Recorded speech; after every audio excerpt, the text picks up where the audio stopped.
All right, guys, welcome back to the stream. Welcome if you are new. Thank you for being here with me today. And thank you for waiting patiently. As always, while the intro does its thing and while people file in. Really appreciate the continued support you guys show here. Yeah, boss is chilling behind me there, as you can see, on my other chair. He was making a transition there as soon as I came on screen. But yeah, I see a lot of you guys hanging out in the stream. Really, again, appreciate you being here. Right off the bat here, I do want to say we got Rena back. Hopefully I'm saying your name correctly, but Rena has chosen to become a channel member today, getting us off to a good start by becoming a member. I could speak. So thank you, Rena, and shout out to you. Thank you for supporting me in that way. Immediately letting me kind of let everybody know, as always, how you can support me. You can follow in Rena's footsteps here and many others. You become a channel member if you appreciate what I do. If you're already a channel member, you can consider gifting channel memberships. Or you could do what Pragmatic Cat has done here and donate a super chat so we can talk, go in different directions. You guys can speak your mind, interact with me directly in that way, and also support what I do here directly. So, Rena, thank you so much for that. And Pragmatic Cat with a $10 super chat. Pragmatic Cat says, MBG, how do you feel about making a Threads account? Threads is Meta's new Twitter competitor app, which launched yesterday and already has over 10 million users. Interesting. I'll give my thoughts on that in just a moment. We have Cuddy Can't Hang dropping in, following up Rena, gifting a membership. The membership was gifted to Optic Gamer 37. So let's get some W's in the chat for Cuddy Can't Hang. Thank you so much, man. That actually brings us up to 2 members already on the day here. I have a goal of 10 members. Let's see if we can end up achieving that goal before the stream ends today. Classic MBG mispronunciation. Yes, that continues to be a thing here on the channel. But Pragmatic Cat, getting to your super chat, and Cuddy Can't Hang. Actually, let me give you a little Keanu there for that. Yeah, I've been seeing this. Twitter has a serious competitor now, and it's called Threads. And like you said, it is a new app that just launched by Meta. I've been seeing a lot of people talking about it. I've been seeing a lot of people on Twitter kind of, showing it off and telling people to follow them on Threads. I got to tell you, I feel like I have zero interest, and here's why. I'll tell you why. I don't think there's anything wrong. I think it's actually good that Twitter is going to have a potentially viable competitor. It remains to be seen. Remains to be seen whether or not this is going to be an actual viable competitor to Twitter. Anybody who's been following my channel and watching my streams or following my content for some time, you know how I feel about Twitter. I hate Twitter. The only reason I use Twitter, well, there's 2 reasons. Number 1, and this is the most important reason, it is a great place to get news and information. I do go on a lot of gaming websites. I do search the internet, but there's no denying that Twitter is just a place where you can come across a lot of different things very quickly, very easily. A lot of garbage in between it, though. That's the thing. There's a price to be paid on Twitter, and there's a lot of garbage in between finding that good stuff, that juicy stuff that you want to find. So that's the number 1 reason I use Twitter. The second reason, because I'm sure people will notice, well, you still tweet sometimes. I do.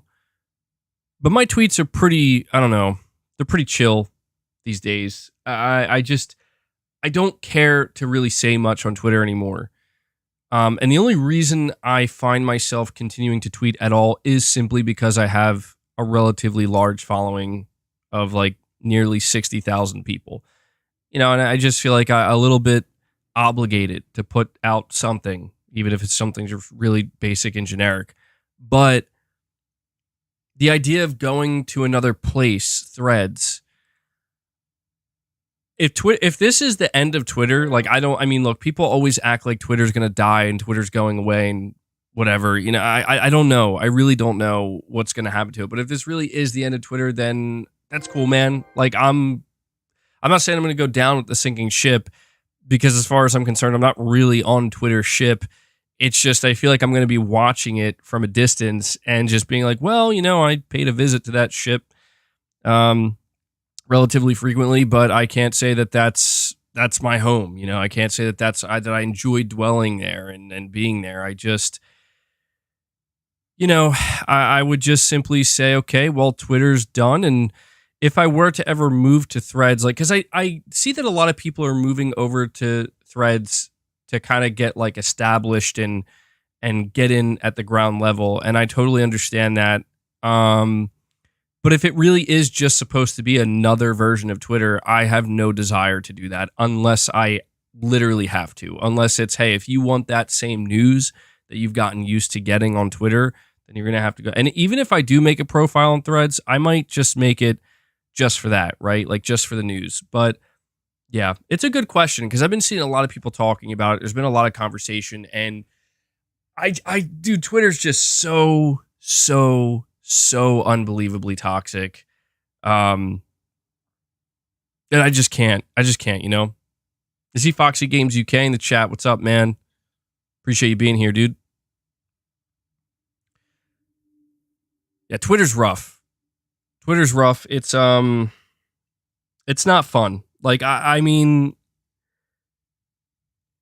to me, Twitter's a place where you go to argue with people. It's a place you go to, if you're going to give your opinion, anybody who gives an opinion on Twitter knows what's coming.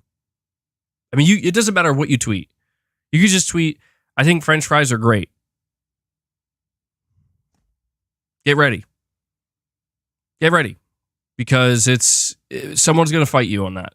Maybe a couple people. More people than you would probably ever expect. And it's not a great place. And I've been using it a lot less. I know, like, this past week, I'm sure you guys have, the week hasn't passed yet, but we're at the end of the week, basically. I'm sure you guys have noticed gaming news is, like, dead, right? Like, there's nothing going on this week. And it's just been so easy to not use Twitter. And I've really been enjoying it. Like, instead of going on Twitter, I've just been playing games, man. I've just been enjoying life. I've just been doing stuff. And it's great. And so, apologies if my stream is lagging again. I notice that it's doing that a little bit. But I just don't care anymore, Like, I have a YouTube channel here. I make videos. I do streams. We have a community here. And, I know I have a lot of great followers on Twitter as well. Unfortunately, though, I think they're the silent majority. I think they're the silent majority. And I just don't feel the same way about YouTube here. I feel like the community that we built here on YouTube is very different and a lot better, frankly. So, and that's also thanks to, shout out to my mods. Big shout out to you guys. That's also because of you. As you know, there are just times where certain types of people flood the chat and you guys stay on top of that. And I very much appreciate it.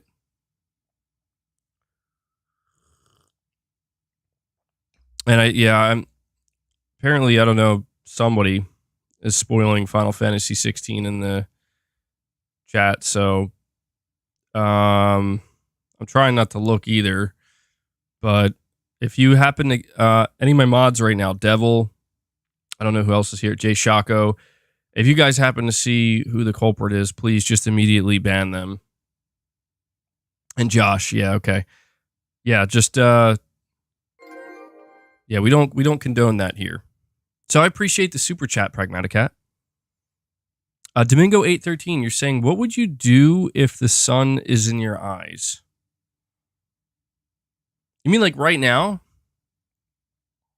Domingo, that's such a weird question. I mean, like right now, I would have to probably close my curtain, I guess. Oh, my hat. Yeah. Okay. I wasn't. Isn't that crazy that I would rather than turn my hat the right way forward to use it for its purpose, I would go shut my curtains. Damn, bro. Damn. You got me, Domingo. You got me. MBG, did you see the new Mortal Kombat 1 trailer yesterday? I did. It looks very good. It looks very, very good. That was a trap, Domingo.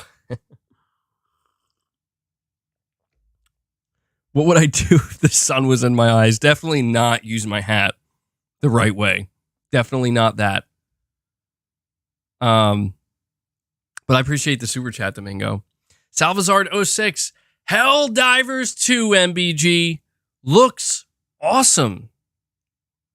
Will you change your name to HDG, Hell Diving Gamer, when it drops? Actually, that sounds pretty cool. JK, I'm excited for it. September, ?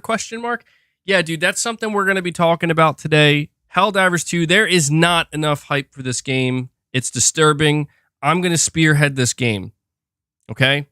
If I'm going to have to be the one to do it, then so be it. I'm going to do it. But Helldivers 2 looks amazing. It does look amazing. And it's driving me nuts that we don't have a release date. Like, they keep talking about it. They're like, the game is clearly very, very close to being ready to release. It's very close, but we still don't have a release date. So I'm definitely going to talk about it. I'm going to be playing that a lot when it drops. September, it could possibly come in September. Maybe like the second or third week of September. I mean, I don't know, I'd be totally cool with Helldivers dropping in like August. That'd be great. But a September release, it sounds plausible to me. It sounds plausible. So Salvazard06, I'm right there with you, man. Like there's not enough conversation. I mean, it's kind of understandable, I guess. Helldivers 2 isn't necessarily going to be the biggest game, but I feel like there's just not enough conversation around it. And to me, it's, you know, we talk about the PlayStation 5 lineup, right? What games does Sony have lined up for the rest of this year? To me, that is a big one that stands out. I mean, I'm not saying it's anywhere near as big as Spider-Man 2. Obviously not.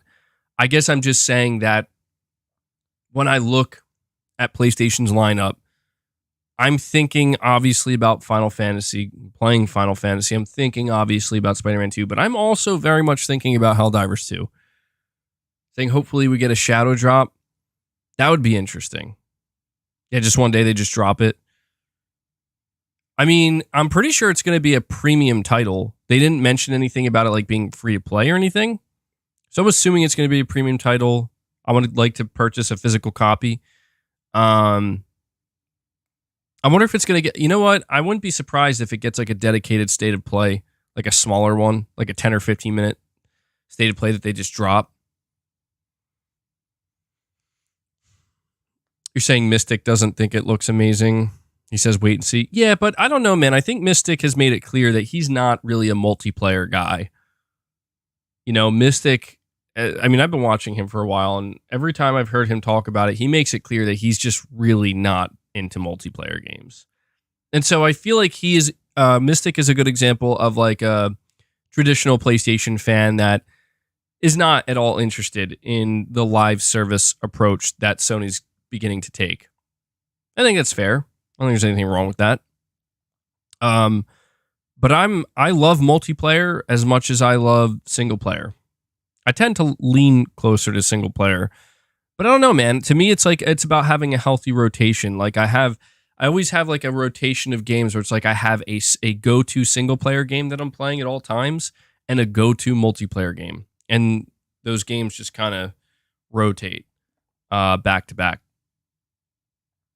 So, yeah, Salvazar, I appreciate the super chat, man. Cubsanity, you're saying motion blur Final Fantasy 16 patch. Thank God. After I finish Dead Island 2, I'm going back to play Final Fantasy 16. Yes. It's weird that we had to wait this long for a patch to turn off motion blur. And actually, they give you the option to adjust the intensity of the motion blur, which is interesting because I feel like we don't see that very often. I think there's like 5 levels. But you can turn it off entirely. And yeah, it's true. We didn't get a performance patch yet. I'm assuming that's going to take a little bit more work. And there's no ETA on that. But I will say, I was quite excited when I booted up Final Fantasy 16 again to be able to turn that motion blur off, because I'm not exaggerating when I say it was the worst motion blur, the strongest motion blur I've ever seen in a video game. It was nauseating. I still played it, and my eyes would adjust to it. But man, yes, thank God we got that motion blur option. Turn that off. Yeah, it was rough, dude. It was rough. I don't know why that motion blur was that strong. It's really weird to me. Like, I don't know if they thought maybe it would add like a more cinematic feel, like not feel, but look to it. But whoever at Creative Business Unit 3, such a weird name for a studio, whoever was like, we need to turn the motion blur all the way up. It's like, sir, how much motion blur do we want? Yes. Crazy. Gaming with Dan Online, I think I'm saying your name correctly. You're saying, have you ever thought about going to Kick? I don't know. I don't know. I'm hearing more about places like Kick, and I know that they're doling out a ton of money to like take streamers from YouTube and Twitch and other places and whatever. I don't know. I feel like YouTube's been treating me good. I feel like YouTube's pretty good, and the biggest thing is like I'm not a huge creator. You know what I mean? I'm not. I mean, I feel like, I have 99,000 subscribers here on YouTube, and I feel incredibly, like, to me that's crazy. I would have never thought I would ever have that many subscribers, and I would have never thought that I'd be in a position where I could have hundreds of people watching me stream. But I don't know that I feel very confident, first off, in moving anywhere. I don't know that I would feel very confident in that. It would be very nerve-wracking, but I just feel like a lot of people wouldn't follow me, because I feel like I've just been on YouTube for so long.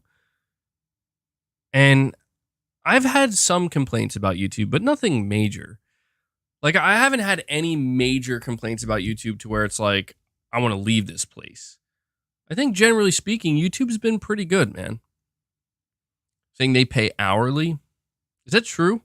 That's very interesting to me. Take the bag and retire. Yeah, I don't think I'm going to be getting offered a bag anytime soon. I wouldn't retire, though. That would suck. I could never do that. I'm not just in it for the money. Not saying that people who are, that there's anything wrong with that, but I'm not. Like, I care greatly about gaming. And if YouTube was like, here, MBG, here's millions of dollars, sign a contract with us, I'd be like, that's amazing. Thank you so much. I'm set. It's like, it reminds me of Forrest Gump. It's like Forrest Gump gets rich. It's like, it's just one less thing, just one less thing to worry about. But I'd still be streaming, man. I'd still be making content. I'd still be talking games. I'd still be talking PlayStation. That is true, though. That is true. If I were to retire, I could game all day. That is true. That is a nice benefit. I think if I just basically became rich overnight and like money was just not a thing anymore, I could see myself maybe taking like a little break or something to just do that, to just be like, what, I just want to basically game for like 2 weeks straight and not do anything, not in like a super unhealthy way, but that would be interesting. But yeah, I've been seeing more and more people talking about these different places like Kick. I think there's another place called Rumble. I don't know anything about Rumble. And then we got Threads. I don't know, man. It's interesting. It's interesting. You see a bunch of different competitors kind of popping up out of nowhere. But yeah, guys, really quick, I'm going to dive into some of these topics here. Before I do, once again, please, if you are a channel member, please consider gifting some memberships. Let's see if we can hit our goal of 10 members today. We have 2 already, which is awesome. So consider doing that, and thank you for the super chats right off the bat. Let's talk about Helldivers 2. All right. Yesterday, Sony decided to post a blog on the official PS blog where they're giving us a bunch of new information about Helldivers 2. It says, "Greetings, future Helldivers. It's Catherine, Arrowhead's social media and community manager, back again to bring you new Helldivers 2 gameplay details, a more in-depth look at our game." So they start here with gearing up. It says, "After your Helldiver defrosts on your ship, you and your squad mates must prepare for a mission by customizing your armor, your weapons, and your stratagems together. Creating your loadout feels like part of the mission prep. Changing your weapon to suit not only your appetite for destruction, shout out to Guns N' Roses there, but the mission and enemy types you might encounter. Your greatest aids as a Helldiver are stratagems, powerful tools that can be summoned with short button combinations. Everything from airstrikes to hell pods containing bigger, badder weapons to defensive gear and extra supplies are at your fingertips." So actually, I did mean to bring something up here so you can watch it while I'm reading this. I totally forgot. Give me 1 second to add this. I wanted to put a little bit of the gameplay up here.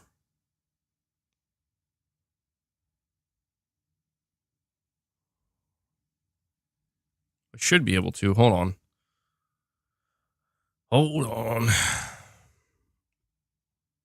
Because I feel like if I'm reading this, a lot of people are probably like, I don't even know what this game is.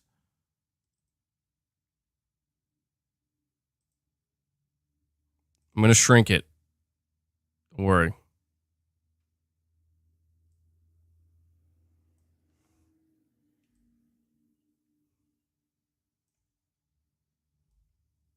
I'm going to mute it, though, so you can just kind of watch it. Because I don't know, I feel like there are still some people who are not aware of, like, what Helldivers is, you know? Put it over here. Sorry if I get in the way of it.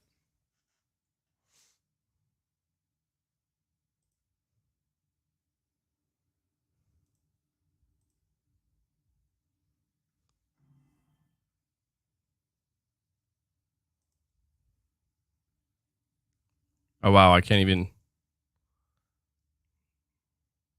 It's not even going to let me... Wait. Hold on now. It's not just going to let me play it in the background while also reading the blog? Is this serious right now? Yeah, there's not going to be any audio because I'm just trying to read some of this to you. Okay, it'll play if I keep this down here, which is so weird. This is truly bizarre, guys. I'm still learning things about this streaming software. Hold on. There.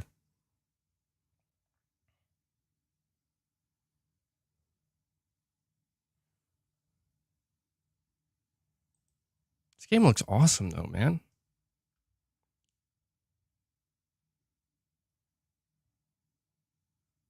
So they say when selecting stratagems, it will be essential to coordinate with your team to select the best possible loadouts for the enemies and mission type. If you're going up against armored enemies like the Terminid Charger, you or a squad mate can equip armor-piercing weapons like the AT-48 recoilless rifle or the AC-8 autocannon, which feature a teammate-assisted reload to keep battles even more chaotic. Oh my god, that does sound chaotic. Hey, dude, I need you over here to help me reload my gun, please, while we're under attack. Sounds stressful. But don't sleep on those defensive stratagems either. While one Helldiver is handling the heavy fire, another Helldiver can call down a shield generator to protect teammates as the enemies push back. In a 4-person team, you'll be able to select a mix of stratagems and weapons that will lead to a unique victory every time. Once your Hell pod lands on a planet, you can start calling in support stratagems, which include more powerful weapons, shield generators, and supply backpacks. Each member of your squad can play according to their own style. Some of you will charge into the fight, others will call down a sniper rifle stratagem and maintain a safe distance while picking off the enemies. You can even sneak past encounters if your team moves carefully. That's interesting. Apparently, you can actually play stealth. You're all free to decide how you want to spread managed democracy up close and personal or with tactical oversight. Of course, once the action really picks up, get used to dying. Not only are the enemy hordes relentless, but you might run into some stray bullets from your fellow Helldivers. Either way, it's your team's first priority to use a reinforced stratagem to call your brand new Helldiver down on the planet to pick up right where you left off. You can even grab guns your precious corpse left behind. So that's, to me, that's pretty interesting.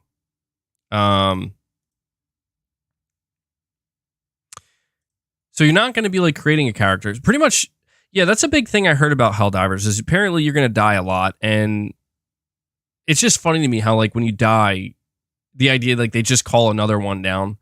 Like you don't get to create like a character or anything. It's just like another soldier. Like there you go.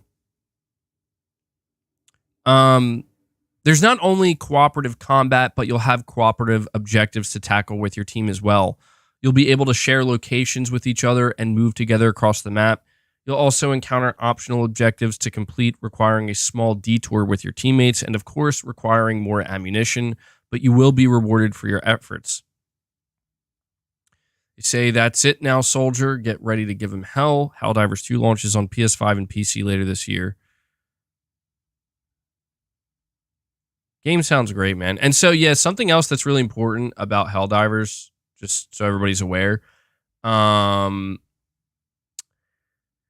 it has friendly fire on at all times. So, yeah, there is. I see somebody asking, so friendly fire, yes. So, friendly fire is on at all times, and you cannot turn it off. You cannot turn friendly fire off, and so it really makes it very important to try to be hyper aware of what you're doing. But yeah, you're definitely going to die many times by the hands of your own teammates accidentally.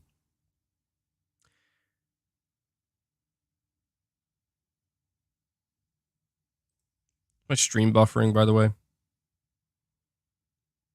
I'm going to get this off screen now, though, because it's probably slowing stuff down here.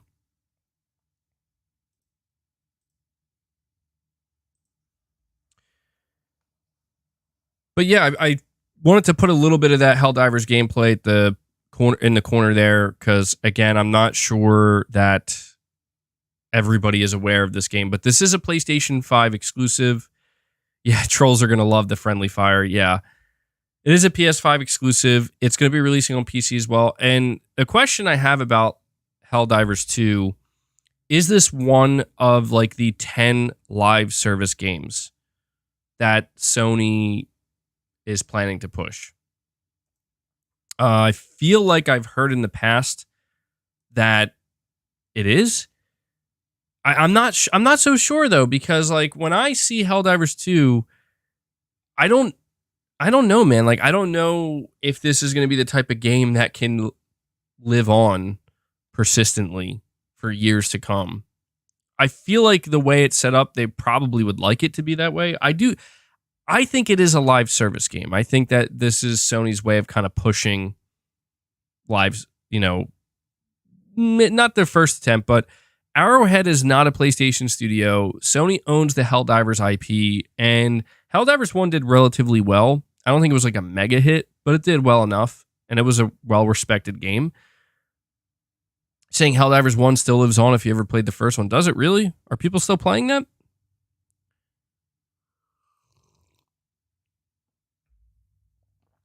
Interesting. Helldivers 1 wasn't a live service game, but they had a bunch of content after release. Yeah, that's what I'm thinking. Like, they're planning on releasing this game at full price, and I don't know if they'll use the term live service, but they're clearly going to try to keep people engaged for quite some time. Right? But I'm looking at this gameplay, and like, this does not look like a S tier game to me. I want to make that clear. You know, like my hype for Helldivers 2, it doesn't look like an S tier game, but it looks pretty damn good. It looks better than I expected. When I heard that they were making Helldivers 2, I remember this game actually leaked a long time ago on like that Nvidia leak. I went to go check Helldivers 1 because I never played it. And I'm like, I'm not really digging the top-down view of Helldivers 1. And I think that's why I just kind of avoided it. I didn't really have much interest in that top-down view. It looked pretty arcadey, and I'm like, all right, yeah, I'm not too into it. But I remember reading in a job listing, a job post for Helldivers from Arrowhead Studios, the studio making it. They said that like it's an over the show. It's like a third-person AAA like shooter. And I was really curious. I was like, are they going to change the perspective? Are they going to make it like a full-blown over-the-shoulder third-person shooter?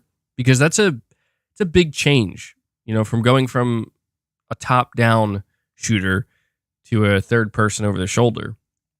And they did do that. And I'm like, yeah, like I could see why people are saying it looks a little bit like Outriders. Yeah, it kind of has that type of third-person camera perspective. Yeah. And I like it. I really like that. Like that to me is a big difference maker. And I saw this, I watched this new trailer that they put out yesterday where they're diving deep into the game, and yeah, man, it's going to be fascinating to watch this. It's going to be fascinating to see if Helldivers is going to be a game that people really kind of flock to. Like I said, I'm going to kind of spearhead it. Not for no reason. Like I want to spearhead it because I actually think it looks really good. I do. I think it looks fun. I'm hoping I can have a good time playing with some friends. I will say the only thing that is concerning to me is the friendly fire. I'm kind of used to friendly fire though. Like for those who've been following me for a long time, I've spent a lot of time playing a game like PUBG. I don't really play it that much anymore at all. But in PUBG, friendly fire was always on. Granted, it wasn't anywhere near as chaotic as this game. And so this game, it looks like I can when I'm watching Helldivers 2 gameplay, I can very easily see like how you could just annihilate your teammates and not even be aware of it and just be like, oops, like I really didn't mean to do that. And if you're trying to play with like strangers, like randoms, you got to hope you're not getting somebody who's just looking to troll, right? Somebody who's just looking to cause chaos and cause problems. But yeah, man, at this point, you're saying friendly fire has the potential to ruin it. Yeah. I feel like if it becomes super problematic, they might do something about it.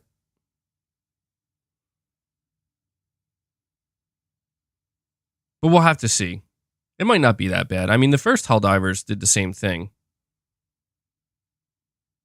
You're saying that's the fun of Helldivers, accidentally friendly fire murdering? Yeah, again, I haven't played the first one, and I know that's kind of... I feel like that's kind of part of the charm, Perfect Image is joining us. What's up, man? Friendly fire has been in Siege for years, and it does fine. Yeah, I mean, I do kind of like it because it adds another layer, right? Like it adds this layer where it's like you have to try to be hyper aware. You can't just fire like crazy. I mean, if they were to add the ability to turn friendly fire off, it might like break the gameplay to a degree. Might make it like too easy or something.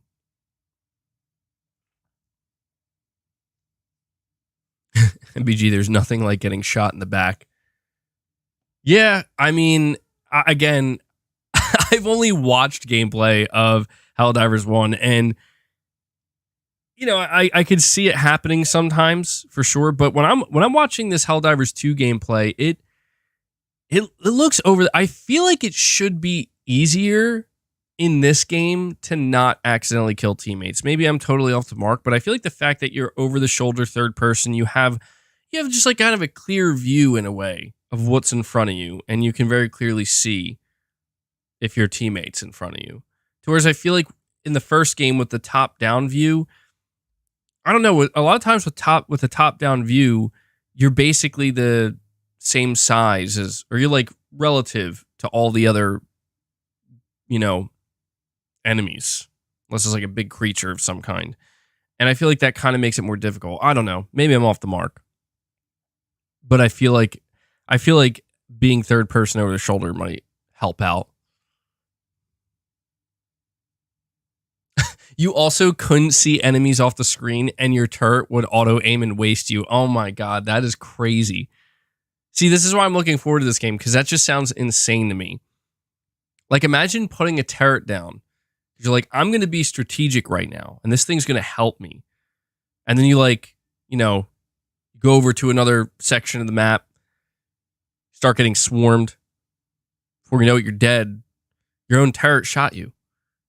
That's crazy. Like, you basically killed yourself. That's crazy.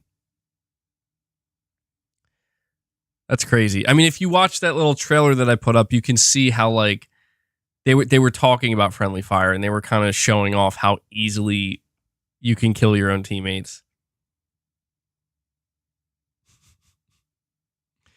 I like it though. The stratagems sound really fun to me.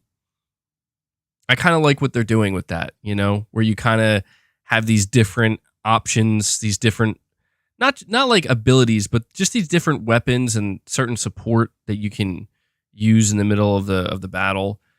The game, you know what it sounds like to me? It sounds like Helldivers 2 is going to be pretty hard. That's the vibe I'm getting. Like, I don't think this is going to be an easy breezy game. That's kind of the vibe I'm getting from reading the blog post, but also watching that video and listening to the developers talk about it. It sounds like it is co-op for a reason. It's because you're really going to have to coordinate with teammates. Like, you're really going to have to try. You're going to have to be focused. You're going to have to know what you're doing. And you're going to have to be prepared for a lot of things to go wrong. And I like that. It's really nice. It's nice to finally be talking about a new multiplayer game coming from Sony. I mean, I know it's Arrowhead Studios is not a PlayStation studio. Like I said, who knows? Sony could acquire them if this game succeeds. But, you know, it's just kind of nice to have something like that. It's been a while. Saying the mechs were awesome. Are there mechs in this game? Really? No way. Are you serious? Damn. I didn't know that. If that's true, that sounds awesome. So here's a question, because clearly there were some people in the chat who played Helldivers 1. What was the progression like? Because that's kind of a question that I have. They didn't really talk about this very much, and I have no idea. This is kind of one of the reasons why I'm a little bit confused as to whether or not this is going to be a live service game. That is insane, though, that they have a mech, or that there are mechs. You leveled up your weapons and stratagems. Did you have like an overall level, like a player level or anything like that? Is that maybe that was like tethered to that? Did you see the bullet ricochet mechanic? The bullets bounce off armored enemies and ping back at yourself and your friends. Oh my god. That sounds crazy, dude. New unlocks. I wonder if there's going to be a lot of customization. So you can level up your characters. Yeah, this sounds really good to me. You earn points to upgrade items in the game. You had to get a good score when completing missions. Oh, so it's a lot like score-based as well. Depending on your level, you unlock stronger weapons and stratagems. The armor was colored, so you reckon? Yeah, it's all sounding really good to me, man. I just hope the game doesn't like flop, because it looks good, man. It does. Like I don't know that it looks like. I'm gonna be concerned if they're like, we're gonna sell this game for $70. That would be a bit concerning to me, because I really don't think there's enough here, or they haven't shown enough to justify a $70 price point. And so if it is going to be sold at a premium price, I'm thinking like $40-$50 maybe would be good, assuming that it has a good amount of content.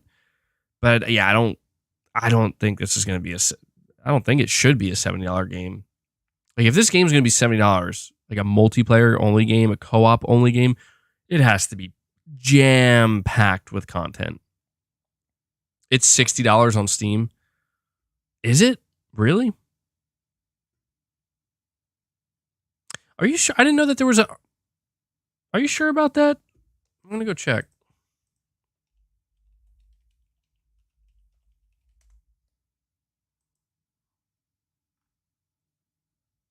Really? Come on.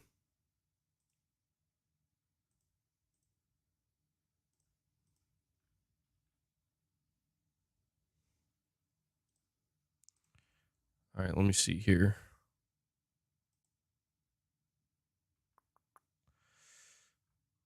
I do not see a price associated with it. Yeah, there's no price yet, man. I just checked.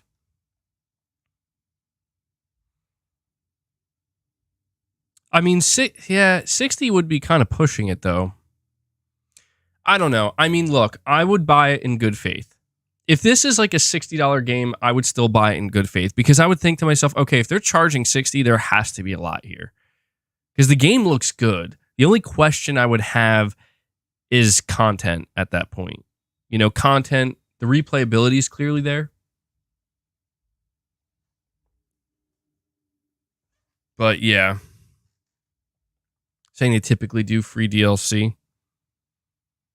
That would be really, I mean, yeah, if it's going to be, if they're trying to support it like a live service, I feel like most of the content would have to be free. Maybe cosmetic microtransactions. 60 on PC, 70 on. Where are you guys getting the $60 though? I just checked Steam. I didn't see a price associated with it. It just says add to wish list.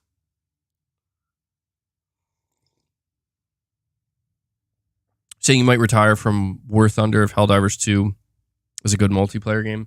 That's what I'm hoping for, dude. I've been playing Dead by Daylight as my go-to multiplayer, and I'm ready to retire for a while. I'm ready to move on to a new multiplayer game. And that's why I'm like kind of hoping maybe Helldivers can be that, because it looks really fun. Saying should be $50. That's what I'm thinking. $50 seems like the sweet spot, because they're treating it like a AAA game. And that's how they talked about it. It is a AAA game. It's not like a smaller indie game. It might not be a live service game, though. It might just be a... And that's the thing, is like, if the game is going to be $60, then I think it would be safe to say it's not a full-blown live service game. At least, I guess. I don't know. Victims on Dead by Daylight will be happy to see MBG retire. Yeah, they will. Yeah, they will. I actually just did one round of Dead by Daylight yesterday as a killer. Pyramid Head again. Got another 4K, you know? It was brutal, man. It was brutal. I was like, you know what? This is enough for today. I don't need to terrorize these people anymore. PlayStation Studios themed armors and skins. Ooh, that'd be really cool. I'm very excited for Helldivers 2, man. One of the reasons I'm so excited for is because, like, to me, this is going to be basically the first PlayStation multiplayer game. I mean, honestly, not counting Gran Turismo. I'm not going to count Gran Turismo, and I'm not going to count Destruction All-Stars, okay? When's the last time Sony released a multiplayer game? Other than Gran Turismo and Destruction All Stars and MLB. All right, I know I keep counting them off here, but you know what I'm saying. Like something that's not racing, something that's not sports. I feel like it's been a long time. I feel like it's been a very long time. Yeah, I guess we could count Returnal because they did add co-op.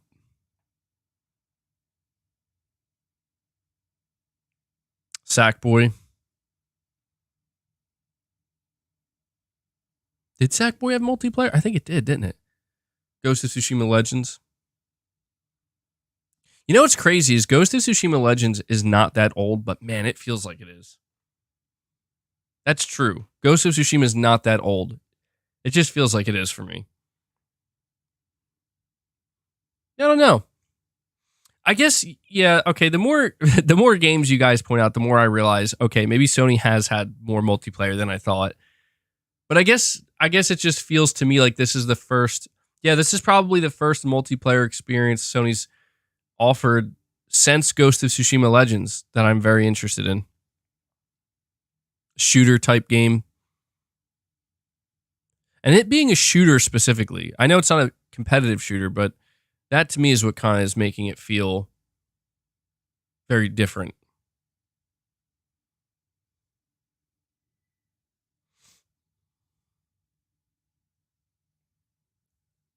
Shelley, you're saying first shooter in a long time. Uncharted 4 is like the last shooter multiplayer. That is true.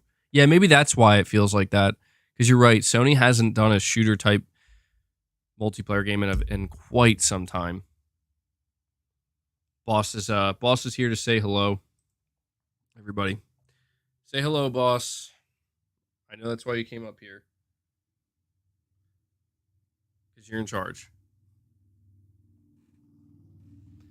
Remnant 2. I am looking forward to Remnant 2.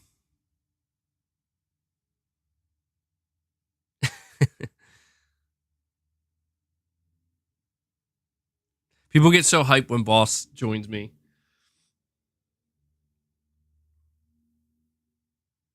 Jay Shako, we playing Helldivers 2 together, bro? We'll see. I'll have to see how the system works. Because I know that some people would want to do that. They'd maybe like want to... The thing that makes it feel tough to me, though, is like one of the reasons why I don't know that I want to play with my viewers is because like for a game like Helldivers 2, I can only have 3 people join. And I feel like that's just like not fair, you know? I feel like that's not fair. I almost feel bad that it's like because I'm sure so many other people would want to play. And the idea of just kind of slowly cycling through 3 people at a time. And maybe I could. We'll have to see. This is why, like, this is another reason why I think it's going to be cool in the future when Sony starts releasing these, like, PvP type games where you can maybe have, like, bigger matches, right? Like, I don't know, man. I don't know if this is ever going to happen, but I'm trying to imagine, like, a time where Sony releases a multiplayer competitive game where maybe you can have up to like 32 players or something, 24 players in the lobby. You create like a private match, maybe like a battle royale, dude. How crazy would that be? Imagine if you could do like a private battle royale at some point in the future with some type of Sony multiplayer up to 100 people. Get 100 channel members, 100 viewers. That'd be pretty cool.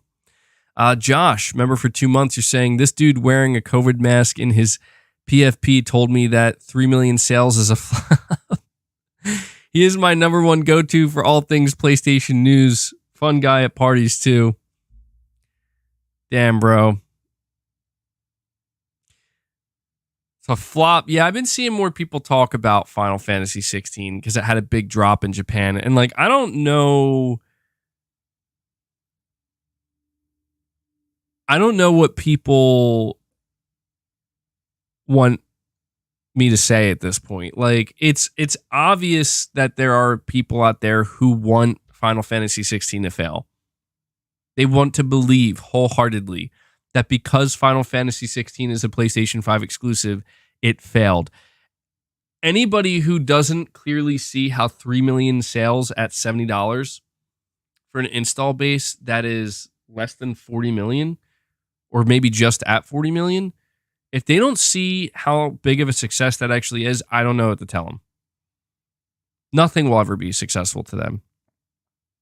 And the fact that it's dropping in Japan, dude, the Japanese market when it comes to PlayStation has not been strong. Like, what do people expect, dude? Have I finished it? I'm not finished it yet. I think one of the reasons it's taking me so long, because I'm like 30 hours into it, one of the reasons it's taking me so long is because I'm doing every side quest and every hunt along the way. And so, in terms of story-wise, I have not completed it. I think it says I'm like 52 to 55% finished. Oh, man. My boss must be shedding. Jeez, dude. Got hair all over me. Bro, I have to brush you. Get all in my eyes. What did you do, boss? And I'm trying not to rush through it. You know what I mean? That's the thing. Games like Final Fantasy 16, like once I realize how much I'm actually enjoying them, I try to savor them. You're at 90%. Dang, man. I've been getting some good chunks of gameplay in, though. I think yesterday, I don't know, man. I think yesterday I played it for like 5 hours, 6 hours. Played it for a long time. I'm not going to lie. I think like an hour or two of my total playtime in Final Fantasy 16 is probably from the game being paused for a little while at certain points. I've had to like walk away and do a couple things.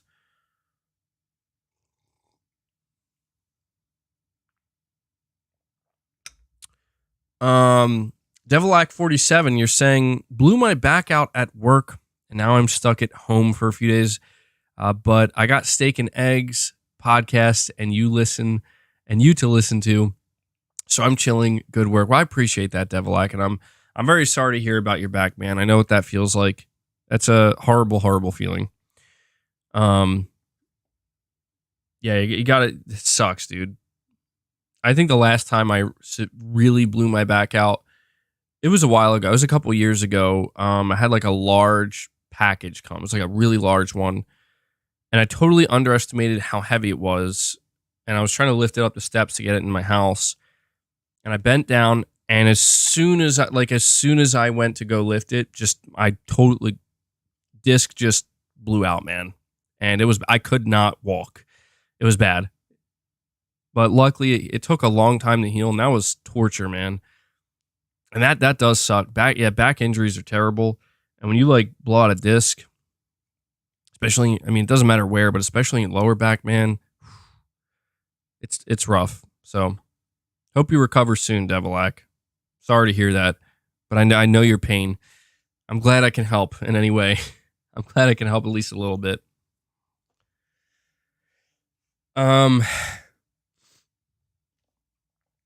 So yeah, basically, Helldivers 2. At this point, I don't know that there's much else I could say. You know, I don't know when exactly it's releasing. It's still on track for 2023, but man, I'm gonna be there day one, and I'll be covering the game and I'll be talking more about it. But we got a blog post, we got a new trailer on YouTube, and it's looking good, man. It's looking good. You hurt your back waking up this morning, PlayStation guy? Damn. That sucks, bro. Sorry to hear that.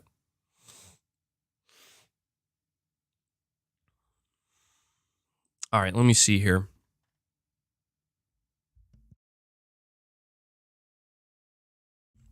So the next topic we have in line, PlayStation is betting big, not only on Helldivers 2, but they're betting very, very, very big on a new studio, a relatively new studio. I have an article here from WCCF Tech. PlayStation-owned Firesprite expands into new Liverpool-based studio to become a creative powerhouse.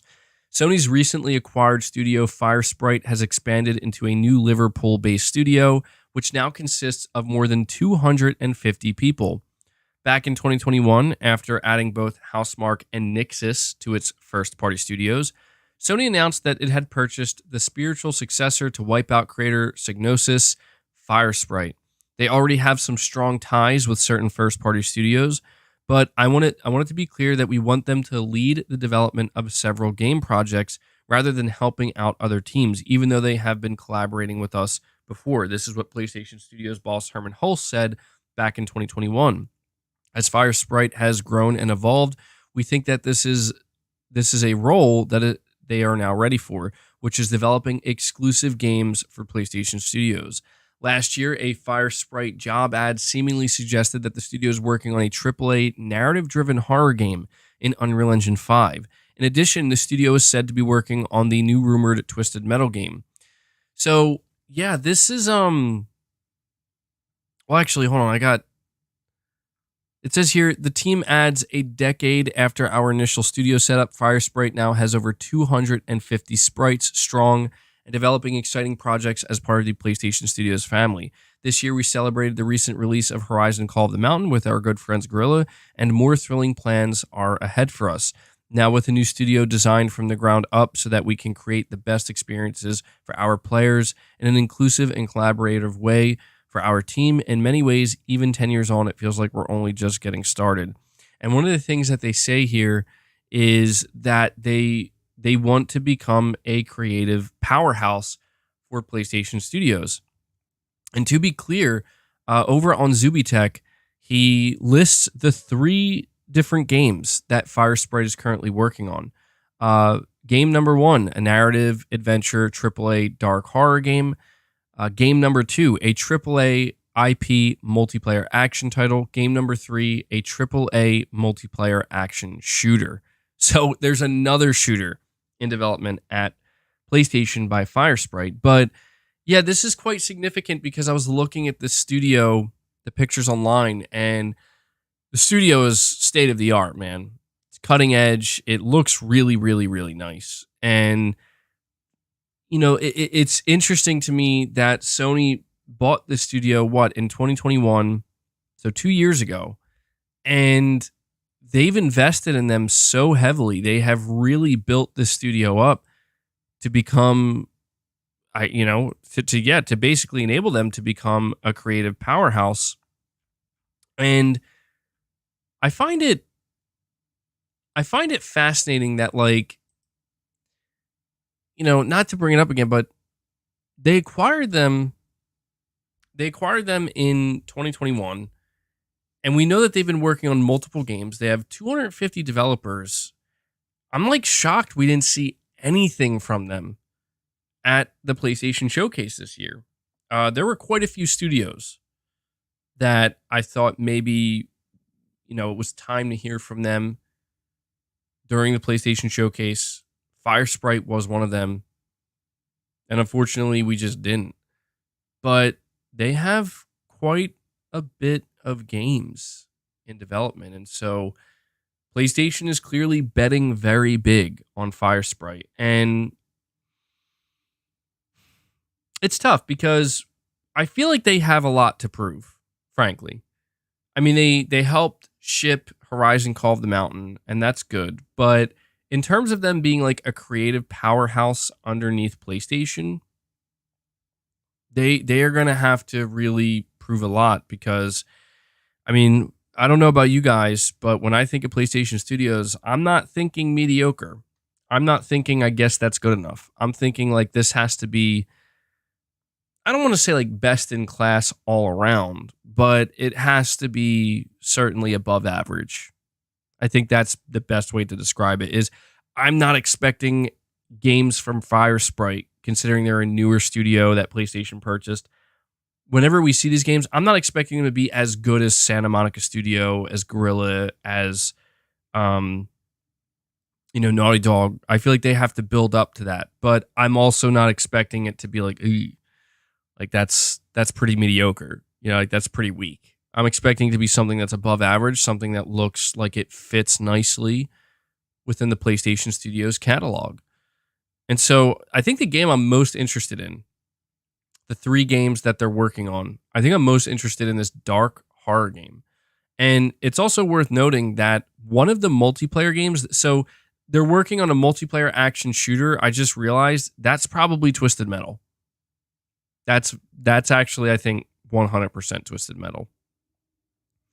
PlayStation Pete, thank you for the $5 super chat, man. You're saying Star Tours trophy. I think you'd say Star Wars trophy also won pop after completing all 7 Jedi chambers in Jedi Survivor. Feeling depressed. Been playing the game since April. I'm sorry to hear that, PlayStation Pete. I know, man. I know.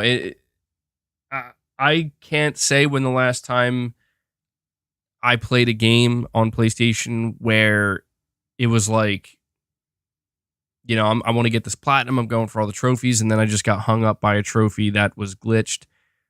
But I think you super chatted me about this during the last stream, and that sucks, dude. I don't know. I don't know if they're gonna fix it, man. I don't know if they're gonna fix it. Those Jedi chambers, though, I think I've completed one of them. Man, that sucks, dude. Playing all 7 and still not being able to get the trophy. Hang in there, dude. I know. I know you just want that. You want that platinum trophy to pop, man. Lone Wolf Gamer says he's never gotten a platinum trophy. Really? Never? Bro. This one dude in the chat is like spamming a little bit. You know who you are. Come on, man. Congratulations, dude, but come on. They'll fix it. They have to. They have to. I don't know. Has anybody else encountered this issue?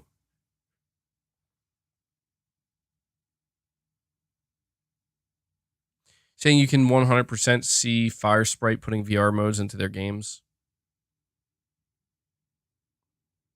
Yeah, well, yeah, they do have VR experience, man.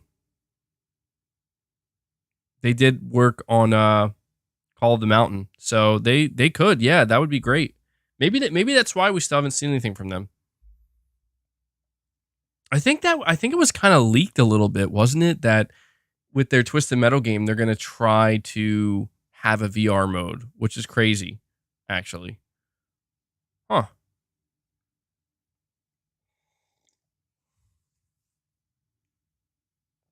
Dude, ever since Boss came up here, I'm sure you guys are noticing I'm touching my face a lot. Because I feel like you got hair all over me, dude. I keep feeling like there's hair, like cat hairs all over my face. And I don't think there actually is. I don't know what's going on. But I keep feeling like I'm being like tickled by something. MBG, have you heard that RockStar is doing a VR port? Yeah, I heard about that. Could it be what we think it is? Surely not. Surely not. Because I'm like, when I hear that, I'm like, yo, Sony totally got RockStar to make some kind of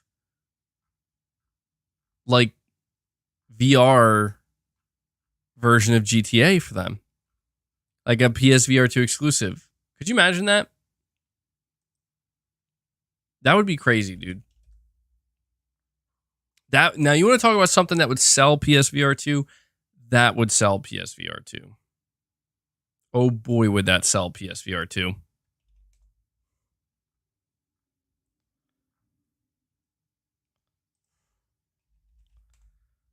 Would you guys buy PSVR 2 for a exclusive like GTA port or something?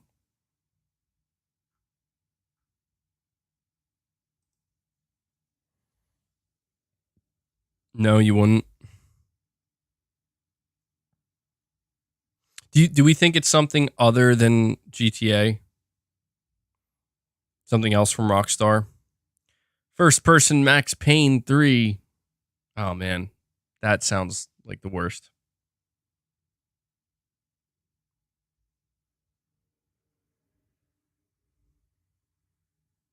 Bully.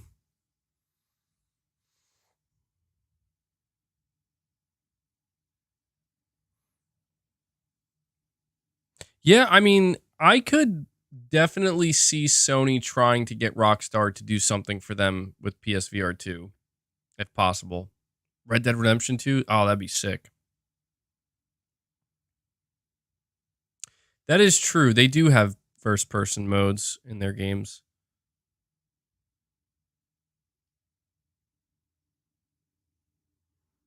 Is that true? Rockstar are also making a GTA San Andreas VR for Meta? Really?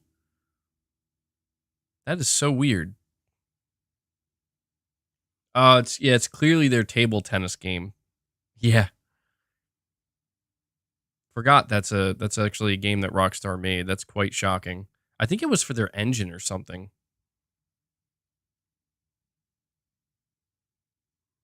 Like with RE4. That is true. That would be very cool, man. A GTA, I gotta admit, like a GTA or Red Dead Redemption. Like if you could basically, what if it's for GTA 6? I mean, the game's been in development long enough, and like you said, they're probably going to have a first-person mode. What if they just basically wanted to do a little bit of extra development and just a little bit, and just make it compatible with PSVR 2? I mean, how much work would that really require if there's already a first-person perspective? Now, that would be insanity.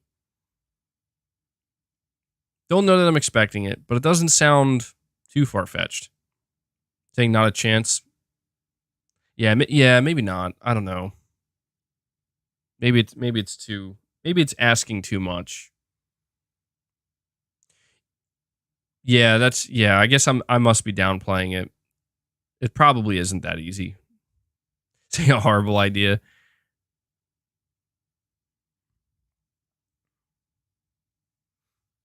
Yeah, you're probably right. I'm sitting here making it sound like, oh, you could just press a couple buttons and get it to work on PSVR 2, but in reality, it's probably like, dude, that's like a year or two of development right there.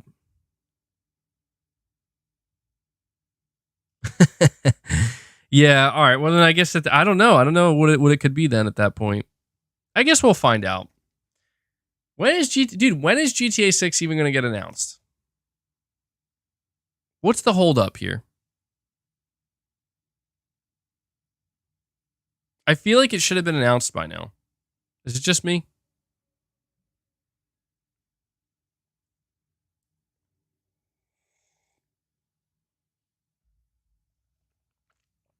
GTA 6 is not real. I still see people sometimes on Twitter posting like screenshots and images from that time it leaked. Was it last year or the year before or something like that? So many things regarding GTA 6 leaked. And I like forget about that sometimes. And it's just I come across these random posts. I'm like, oh yeah, GTA 6 did leak. Like a lot of it. Yeah, like the entirety of it. Saying Rockstar's output sucks now. Yeah, it's definitely not ideal. It's not ideal. Certainly not. I think it's understandable why people want more.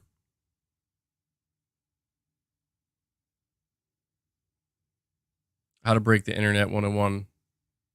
Official GTA 6 trailer drop. Yeah, man, it's going to be a wild ride when GTA 6 is formally announced. It's going to be a wild ride. It's going to be bigger than I think most people are expecting. Doesn't matter what the game looks like, doesn't matter what it is, just the second Rockstar says, "Yep, we're announcing GTA 6 officially with the first trailer." It's going to be crazy. It's going to be bonkers. Even non-GTA fans pay attention. 100%. 100%. Perfect Image, thank you for the $5 super chat, man. You're saying it would have come out early due to Trump. They pushed out late, but coming late 2025. Hold on, Perfect Image, are you saying Donald Trump is going to be the reason why GTA 6 is dropping in late 2025? Am I reading this correctly, Perfect Image? Because if that's true, I have no idea if I missed something. Yeah, that is what you're saying. But how though? I'm confused. Perfect Image, I need you to explain how that. What's the correlation though? Is what I need to know. Because like the idea of GTA 6 possibly coming late 2025 actually sounds kind of realistic to me. Like I could see that happening. I just don't know where Trump falls in. Unless there's a joke that I'm missing here.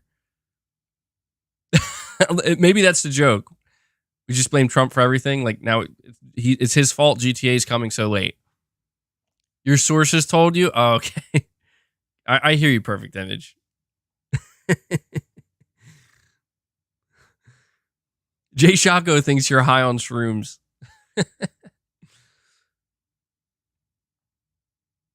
You know, I'm really wondering though what it's going to be like, what the satire is going to be like in GTA 6. You know, it's going to be pretty insane. Or maybe, I don't know, maybe we'll see a kind of weird situation where GTA 6 is actually not, I don't know, they're not making fun of everything. Like, they'll make fun of some things, but not everything. You're saying satire is going to suck because they're going woke. No, you know what I'm actually thinking? I'm thinking they're not going to be able to do much satire because that's what our world is now. Like it is. Everything, you know, the satire has become the reality. And so it's like what would have once been satire in Grand Theft Auto is now just them basically replicating our reality in modern day. So I don't think it's going to be woke or anything like that. I think it's just going to be like the only way we can make fun of this now, like they'll have to go like the South Park route, you know, where it goes so ridiculous, so over the top, you know? Make gaming great again. Yeah. The Zombie Fanatic, you're saying, will there actually be a GTA 6 trailer this year? I mean, there has to be, right? There has to be.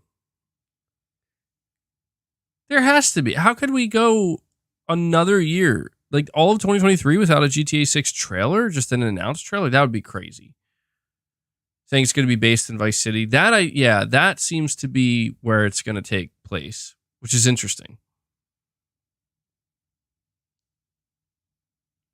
Saying you imagine GTA 6 will be like the boys humor. Oh, that would work. That would work. The Boys is awesome. I love that show. It's like one of my favorite shows.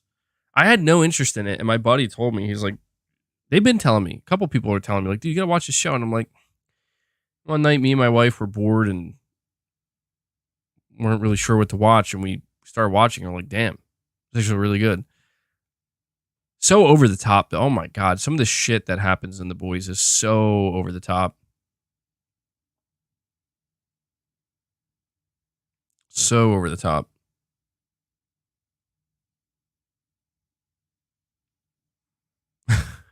I'm looking forward to, what is it, season 4, I think, that we're waiting on. I think Homelander is like the craziest character. Like it's not even just Homelander as a character. The guy that they have, I forget his name, Anthony Starr, I think his name is. I don't know. And is it Anthony or Anthony? I'm not sure.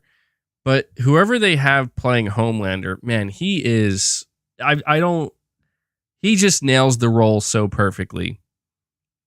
I mean, he really makes the character multi-dimensional in a character that shouldn't come off as multi-dimensional, and I really appreciate that. I love his work as Homelander. He really is S tier. Yes. I mean, Butcher's great too, and Carl Urban, they're all good, but I don't know, man. I always find myself so fascinated by Homelander in this show. We need a boys video game. That's what we need.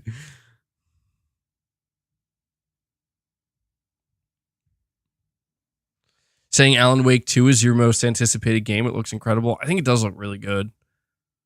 It does look good. If I saw him in Banshee, I would never think he could play the Homelander role.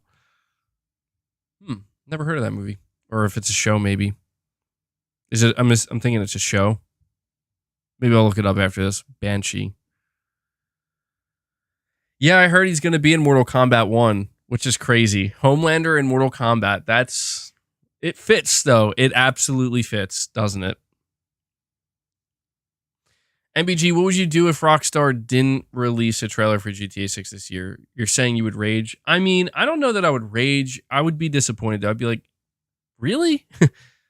Like, still not just we don't even have a single trailer? But at that point, 2024 guaranteed, right?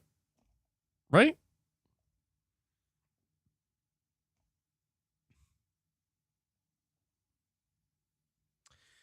Yeah, I don't know, man.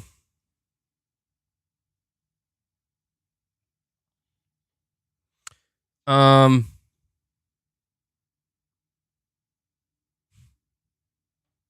not mad. I'm just disappointed. Yeah. That's pretty much how I would feel.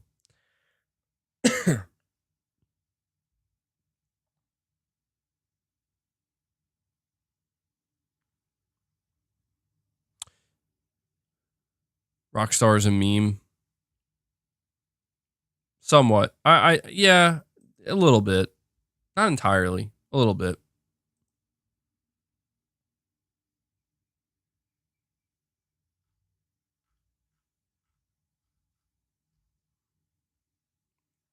Uh-oh. Some users are experiencing a rate limit on Meta's new social media platform, Threads. Uh-oh. Dude, is my computer listening to me? I just went to go check Twitter for a second here, and as soon as I did, a GTA 6 leak is appearing right in front of me. It's of the main character. He's standing on the street. It's showing him putting down a gun and picking it up and showing the weapon wheel. That's really random. Wow. The timing, though, right?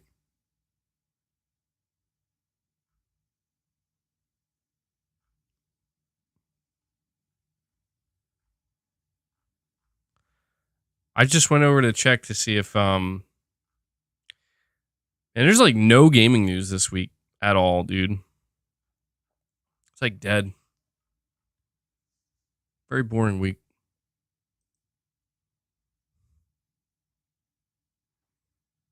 Rockstar heard us and leaked something. Yeah.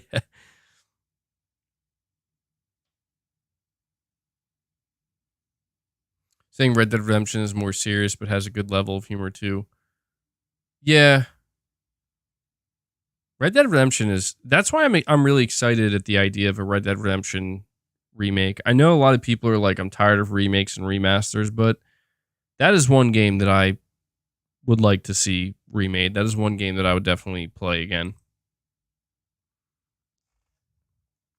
Oh, that's true. We got a PlayStation Slim this week. Yeah, but I don't know. I feel like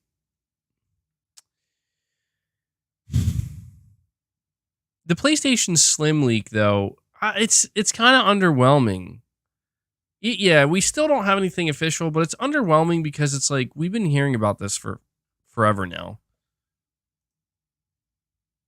Like if like an image or something of it leaked, that would be different. I think people would be like, "Whoa," but it's just another,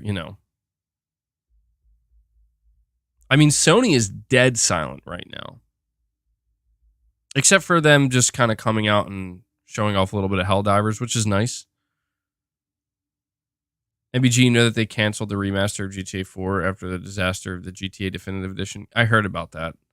Maybe it was for the best, man, because I think maybe what Rockstar learned is that if they're going to remake or remaster anything, they should probably handle it themselves and not, not give it to another studio, not outsource it. Sony has to act like a wounded animal for the ABK deal. I mean, dude, I'm waiting on the verdict, man. I think everybody's waiting on the verdict. I think that's why there's no gaming news. I think everybody right now is just waiting for the judge to come out and say whether or not they basically issue the verdict here, you know? Like what's going on?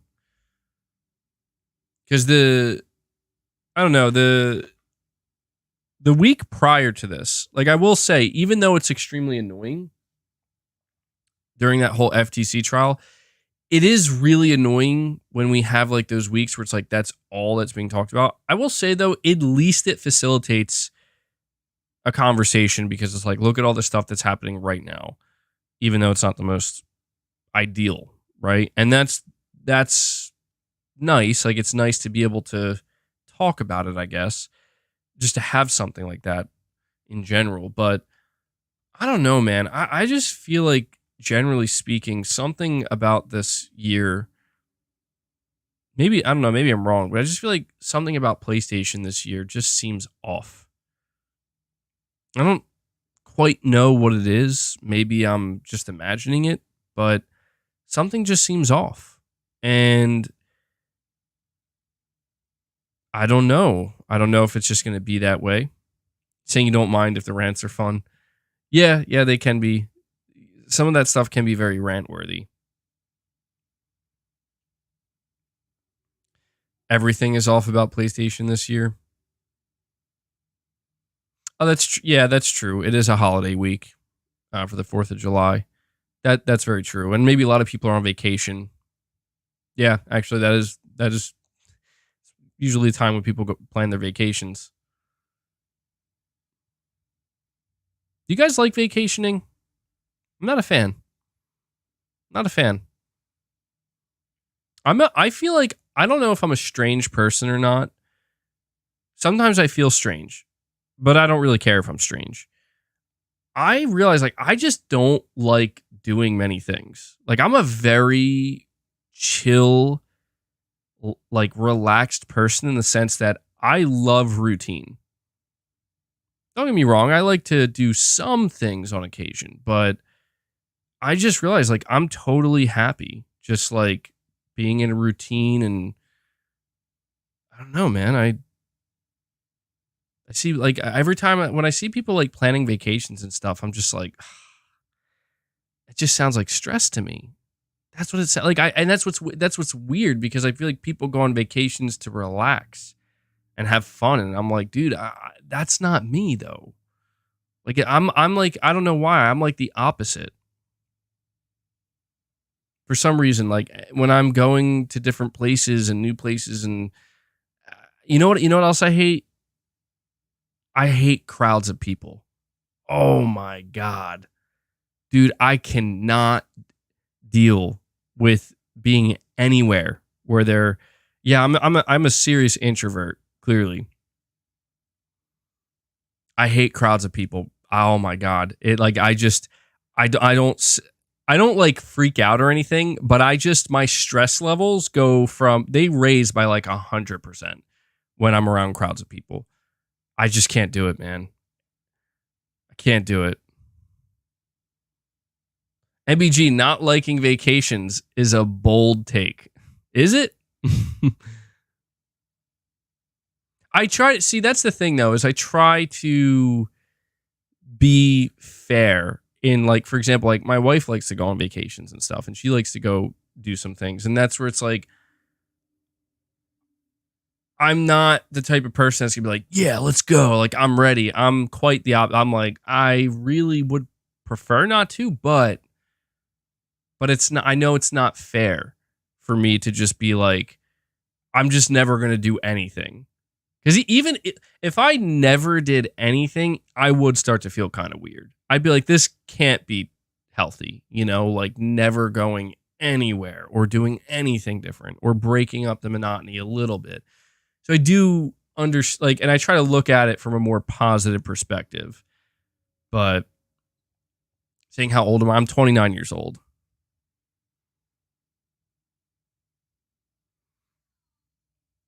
You know what it is? It's because I think that the simple things make me happy. I think that's all it is. I think that a lot of times when I see the things that people strive for in life that they think are going to make them happy. Like, I totally get that, and I can only speak for me, but it just seems to me that some of the things out there that make a lot of other people happy, they don't really make me happy. And I guess, that's why it kind of leads to like feelings of like, I feel a little strange. Like, am I abnormal? But I've just learned to embrace that, where it's like, hey man, I am who I am. I know what I know. I like what I like, and I gravitate towards what I gravitate towards. And that's just the way it is. And as long as it's not like hurting anybody, as long as it's not hurting me and it's not hurting others, then I don't see it as problematic, really, But saying my girl wants to go out and I just want to vibe. Yeah, no, I hear you, dude. I'm just such I am a creature of habit. I really am, man. Like, I'm such a creature of habit that I don't know. I realize I have an aversion to just trying new things. And I feel like I know that's really bad for your brain, dude. Like, that's really bad for your brain. I should probably try to embrace trying new things more often. It's so hard for me though. But I realize that's kind of what it is, man. I don't know where that comes from. I was just born with that, or maybe something in early childhood. But even like something as simple as trying a new restaurant, like, dude, it's gonna be difficult for me to be like, yeah, let's go to this new restaurant that I've never been to before. That I may end up hating. Maybe I'll love it, but I don't know. Why not just go to the place that I know I'll enjoy? You know what I mean? And I'm like the opposite of an adventurous type. Josh, you're saying same. I don't like big crowds. Never go on vacation. I'm an introverted extrovert. It's an interesting way to phrase it.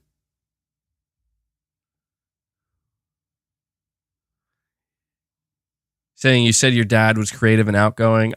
Yeah, my dad was certainly.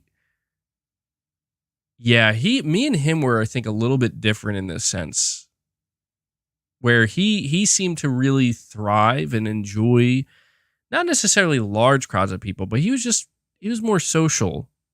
He was a very social person. I have a cousin that's like that.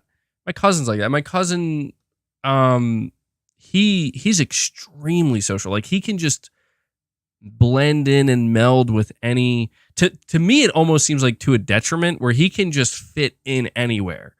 Like, he can just talk to people and just strike up conversation and just, like, you know what I mean? And I don't know, man. I'm a little bit more awkward in that sense.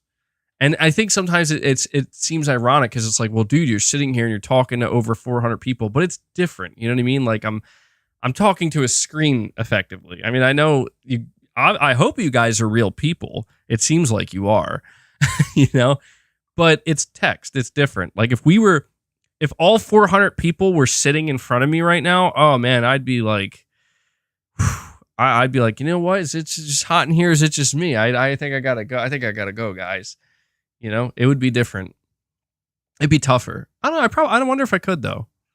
If I was just sitting here like I am now with a microphone in front of me, and all 430 people that were here right now were just sitting in front of me in chairs, I don't know. That would feel kind of weird. That would feel a little weird.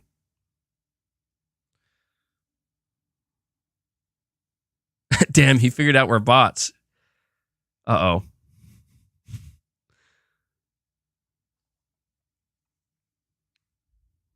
Yeah, I'm not like I don't think I'm a rude person. I think sometimes I can come off as a little bit rude, but I try not to.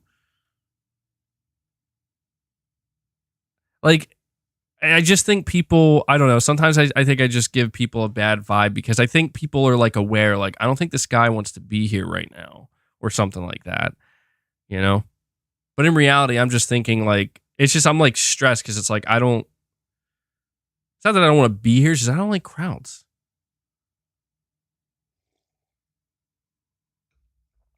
I don't know.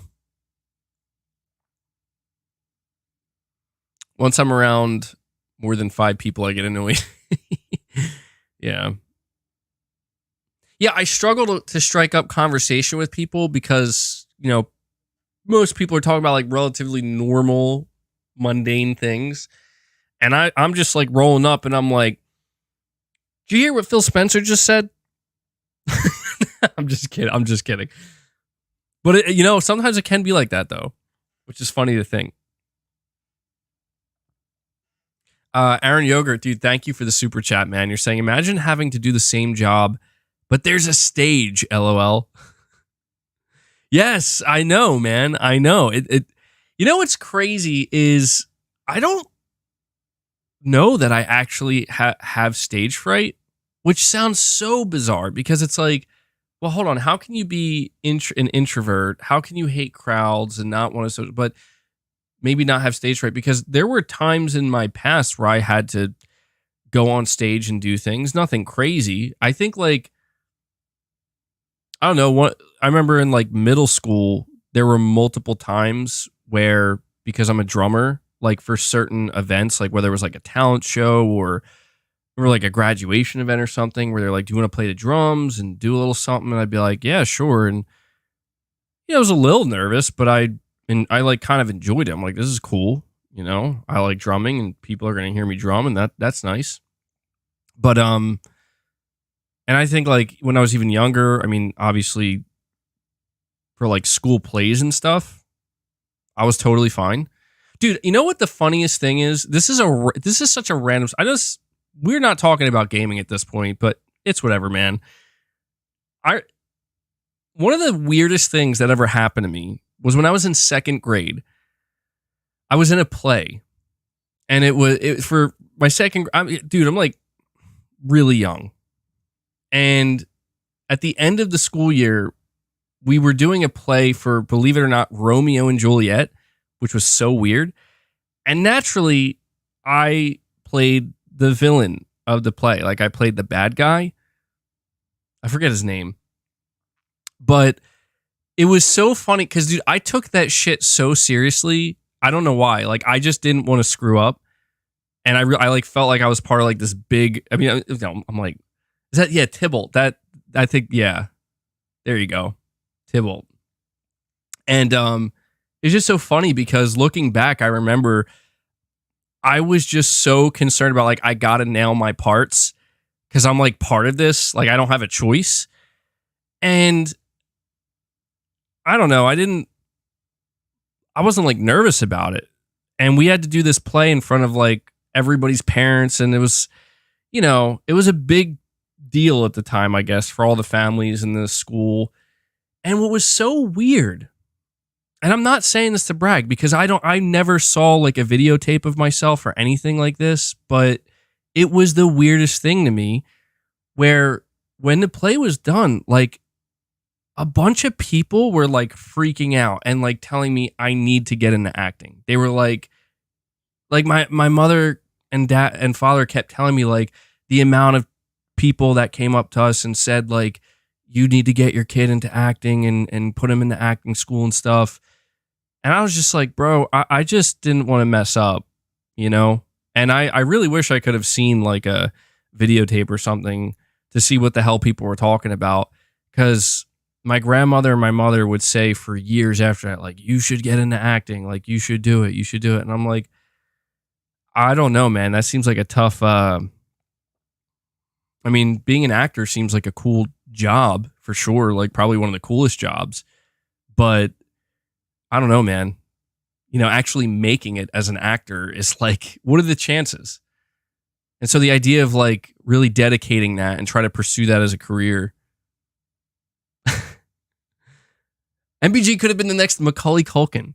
Yeah, maybe that's what it would have been. Child actor. MBG is secretly Christian Bale. Dude, Christian Bale's an amazing actor. He's one of the best, dude. MBG's a method actor. That's all this is, man. I'm just method acting. But that's just a funny little story because, like, I don't know, dude. I don't think I've done anything, as far as I'm aware, I didn't do, like, any other plays after that. Or I had opportunities to do other plays and be part of, like, different productions. I had like family members who were involved with stuff, and they were like, "Oh, come be part." I'm like, I don't know. I don't know.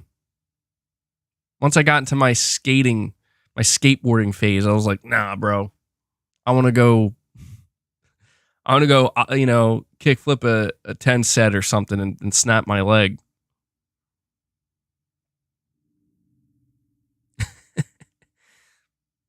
MBG secretly Nick Cage. Dude, Nick Cage coming to Dead by Daylight, man. So weird.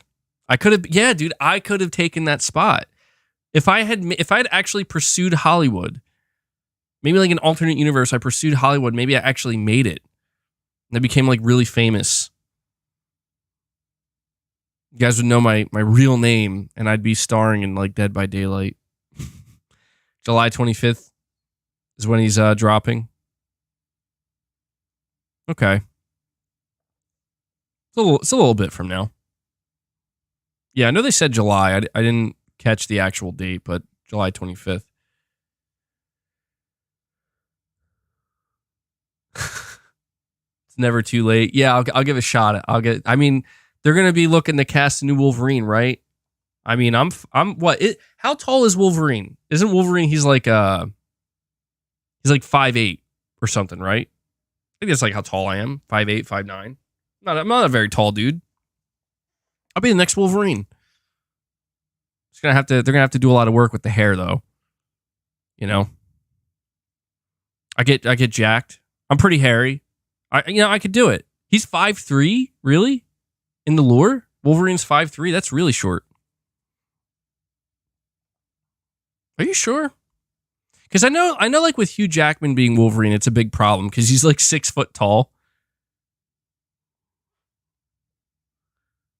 It's not true. I don't know, but you know what? Now I'm curious. I gotta Google this. No, he is 5'3". Really? That's shocking. I knew he was short, but I didn't know he was that short. Damn. So yeah, in the lore, Logan's 5'3". I think what's shocking to me about that is, dude, in the movies he doesn't, and I know the movies are different from the comics, but that's funny to me that Hugh Jackman's like 6 foot tall.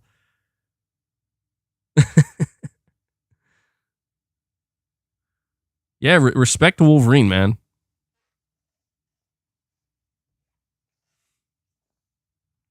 That's the whole point. Small but vicious. They aren't going to hire a short, hairy guy. They need a tall, hairy guy, clearly.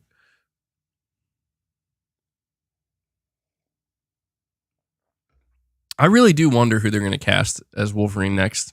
I mean, I know Hugh Jackman's coming back for Deadpool, which is awesome. I really wonder who they're going to cast next.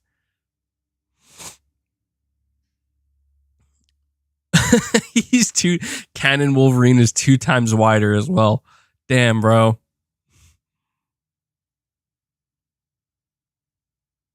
That's kind of funny.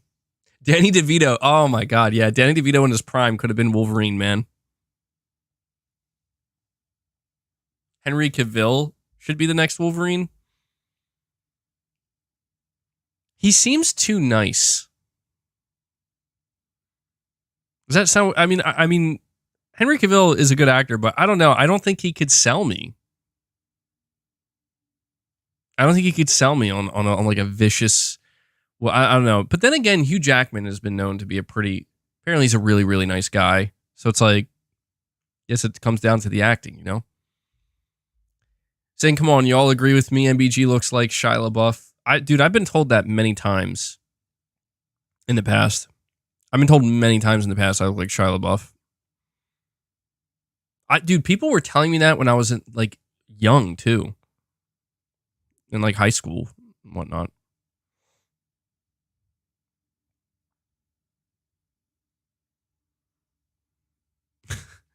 I kind of like these chats, though. I like that we're just chatting about different stuff. I would talk more about gaming, man, but like, what else is left to say? There's no news. There's no news.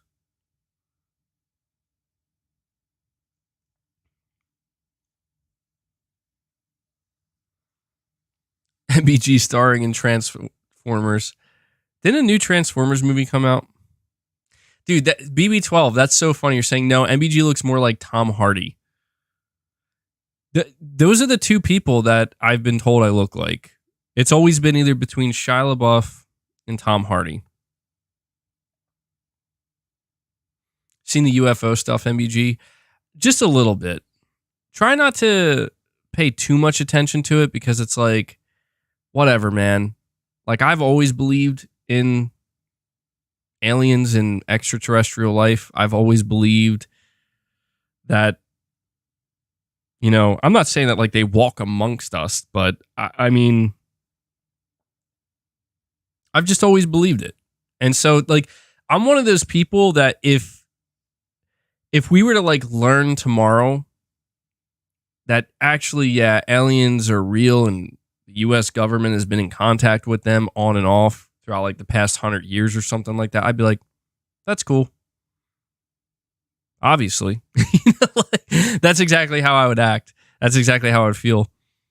Did the Colonel in Metal Gear Solid 2 freak you out? Hell yeah, dude. I was really confused when I played Metal Gear Solid 2 for the first time. I think everybody was at the ending of that game. I really almost like turned my console off. I'm like, yo, this shit broke. Something happened. My PS2's broke. Something's wrong with my disc. It was funny. I joining you're talking about aliens. Yeah, I mean, I'll be honest, I was contemplating whether or not to even do a stream today. Because there's like, you know, there's like so little gaming stuff to talk about right now. Like I see people saying like you talk about Final Fantasy. It's like I want to, but again, like I don't want to do a deep dive into Final Fantasy without labeling it. Because I want people, you know, I don't want to spoil anything.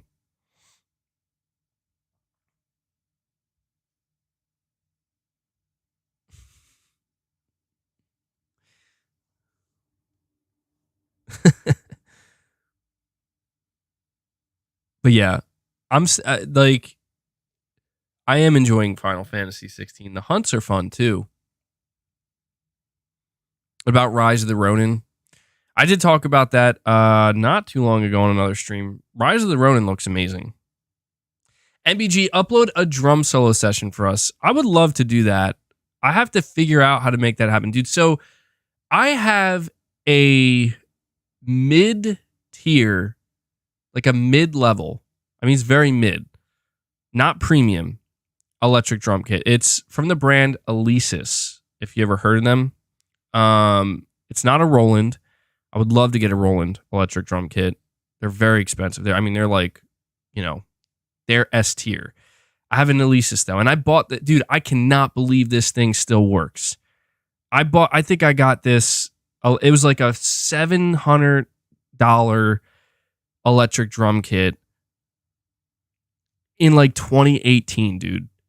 And I think like one or two pieces of it have actually broken at this point. Like they're not usable, but generally it's still functioning. And I'm getting kind of nervous because I'm like, man, I feel like it's going to end up completely crapping out soon. And when it does, I'm going to be very depressed. But I don't know. I've considered maybe reinvesting in a real acoustic drum set. But yeah, I don't know. I would have to figure out how to connect my computer to the actual drums to even make that happen. But that'd be a pretty cool thing. People have been requesting that for me for a long time, and I'm sure one day at some point we'll make it happen. Do video game music. That would be so hard and weird because it's like that's not at all what I like play. I don't really listen to video game music outside of playing video games. Very rarely. Very, very rarely. I almost said any Wolverine on the rumors. Any rumors on the Wolverine game? Nothing, dude. Silence. Was MBG a rock band drum master? Pretty close, yeah. Dude, I played on Rock Band 4 for a while, a long time there, and I bought so many songs, and yeah, I was playing the drums, man. Playing the drums. Drum mics, basically learn to be an audio engineer. Oh, man.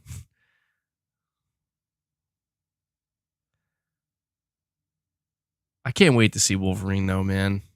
Like, from Insomniac. That's going to be exciting. That's going to get me excited. Yeah, what you think he's going to be 5'3"? You think he's going to be 5'3"? I think they'll be pretty accurate. They'll make him 5'3" and jacked.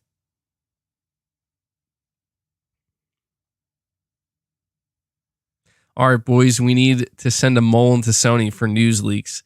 Yeah, there's nothing, dude. No leaks, no rumors, no nothing. There's nothing. There is nothing, dude. I mean, it's gonna be a fun day. Like, I think there's gonna be more excitement. I want to say excitement, but more intrigue in Wolverine than Spider-Man 2, because Spider-Man 2, there's a lot of intrigue, there's a lot of excitement, but it's like, the Spider-Man world and Insomniac Spider-Man is already established. But the thing about them coming out with Wolverine is it's going to be brand new. Like, we don't know anything, and they're starting fresh. So it'll be very very interesting to see Insomniac's take on Wolverine. I think we'll see it sometime next year. Is PlayStation attending Gamescom? They are not. PlayStation will not be at Gamescom.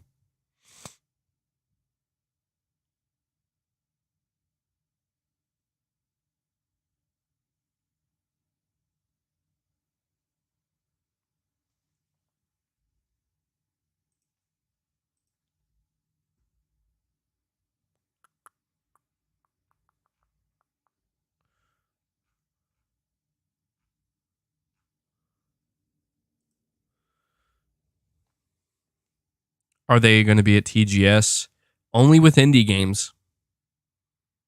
Only with indie games, dude. Jim has gone full ninja on updates and news. It seems like it, yeah.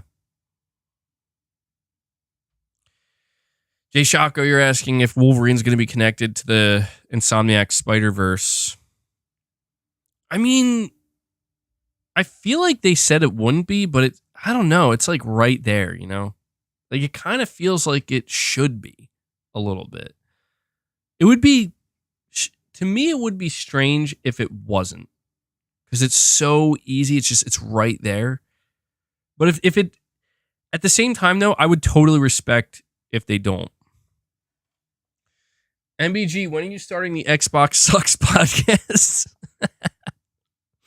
Yeah, guys, that's the real reason I retired Press X podcast. I'm going to be renaming it to the Xbox Sucks podcast.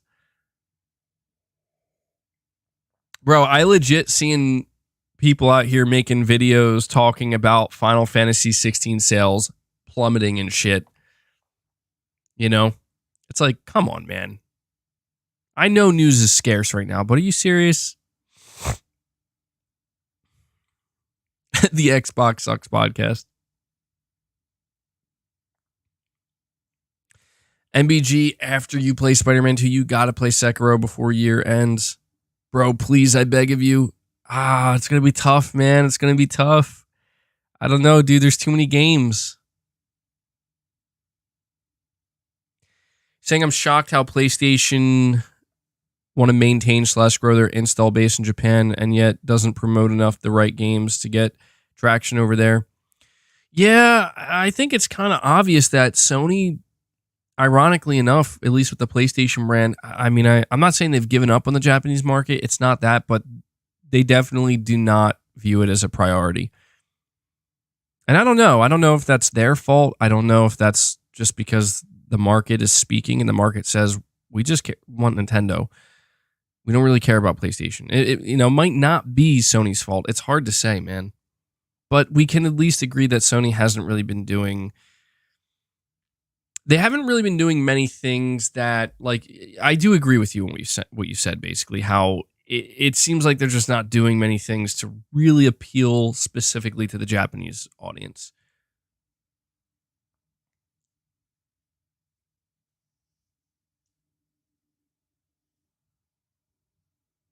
Saying most of those Final Fantasy 16 sales videos are done by Xbox-centric channels. Oh, I'm so shocked, dude. Fred, I'm so shocked. Who would have thought? Xbox channels reporting on PlayStation exclusive sales.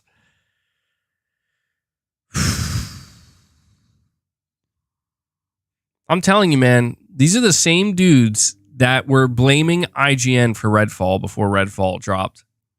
I still can't believe that. I knew something was wrong, man. Like, I remember it was a week or two before Redfall released, and most of you guys were here. You remember how, like, all these channels were reporting on, like, IGN really made Redfall look bad. They didn't know what they were doing. They didn't play the game right. And I'm like, nah.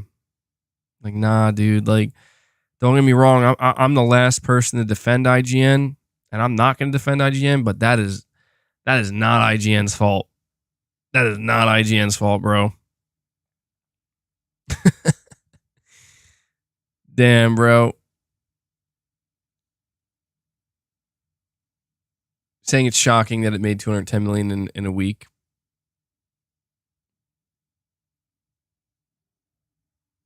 I mean, so Space, you're saying, I mean, when you brag about big sales, it's kind of a fair point to point this out. Final Fantasy 16, it's not selling well, no excuse, but it is, dude.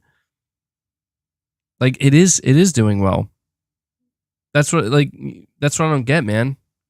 Final Fantasy 16 is doing well for what it is. When you consider the context, like, people who want to say Final Fantasy 16 would have sold more if it was multi-platform, it's like, wow.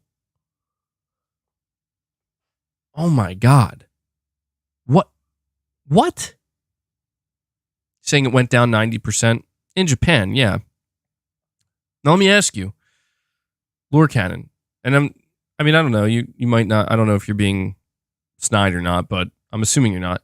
But let me ask you, have you guys checked to see past Final Fantasy games? What was the drop for those games? Do you think it was 90%? The past two Final Fantasy games. What do you think the drop was? Well, I came across somebody who did check this out, and it turns out I think Final Fantasy 15 saw an 89%, or not 15. It was Final Fantasy 7 Remake saw an 89% drop, and Final Fantasy 15 also saw a 90% drop at the same time period. So this is where I'm saying, like, people are just they're choosing to view this through a skewed lens, where it's like, if you look at the just number of units, yes, the number of units are going to be much lower. It's going to be much lower because it's a PS5 exclusive. It's a PS5 only title. Like, of course the game would sell more if it was multi-plat. I think people tend to forget, though, that, like, Sony paid for this exclusivity. You know what I mean? So I just want to make it clear that, like, Square probably isn't losing here. You know? Like, 3 million plus in sales at $70 is good. And then you factor in the bag that they got up front from Sony to make it exclusive. I'm pretty sure Square is making out good on Final Fantasy 16, and we'll see. We'll see if it continues to sell. The Genius, thank you for the super chat, man. You're saying some Xbox people hit me up mocking Final Fantasy 16 sales, all while saying how good Street Fighter did with 2 million sold to date. This is the logic I deal with. That's what I'm saying, man, is like, you know, Street Fighter 6 is a completely multi-platform title on everything, you know? And people are celebrating the fact that it sold 2 million copies. But, like, Final Fantasy 16 selling over 3 million on a single platform with less than 40 million people on it so far. It's considered a failure? You're right. There is no logic, and that's the problem with some of these conversations. I get it, man. Like, believe me, I understand that there are people that they don't like the fact that this game is exclusive to PlayStation.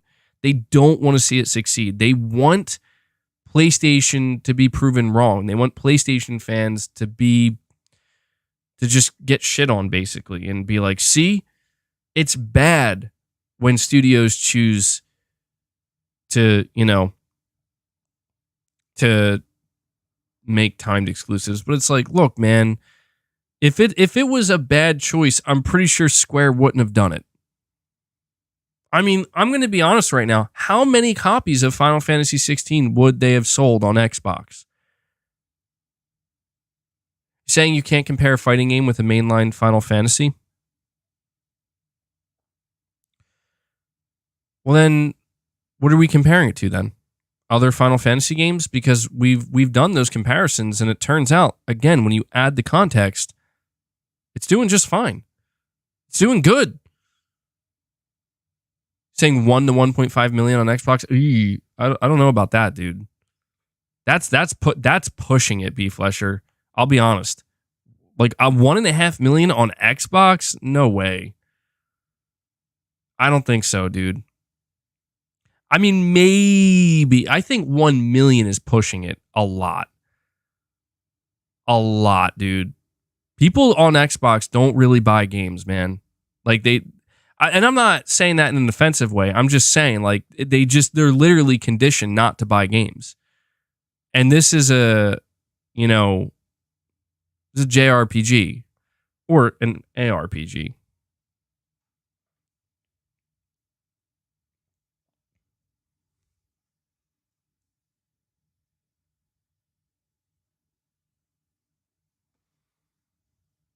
Saying, bro, they're going to play Wolong on Game Pass instead. Well, I mean, if you think about it, though, that's not really a bad option. Honestly, I would love to see Final Fantasy 16 release on Xbox just to see.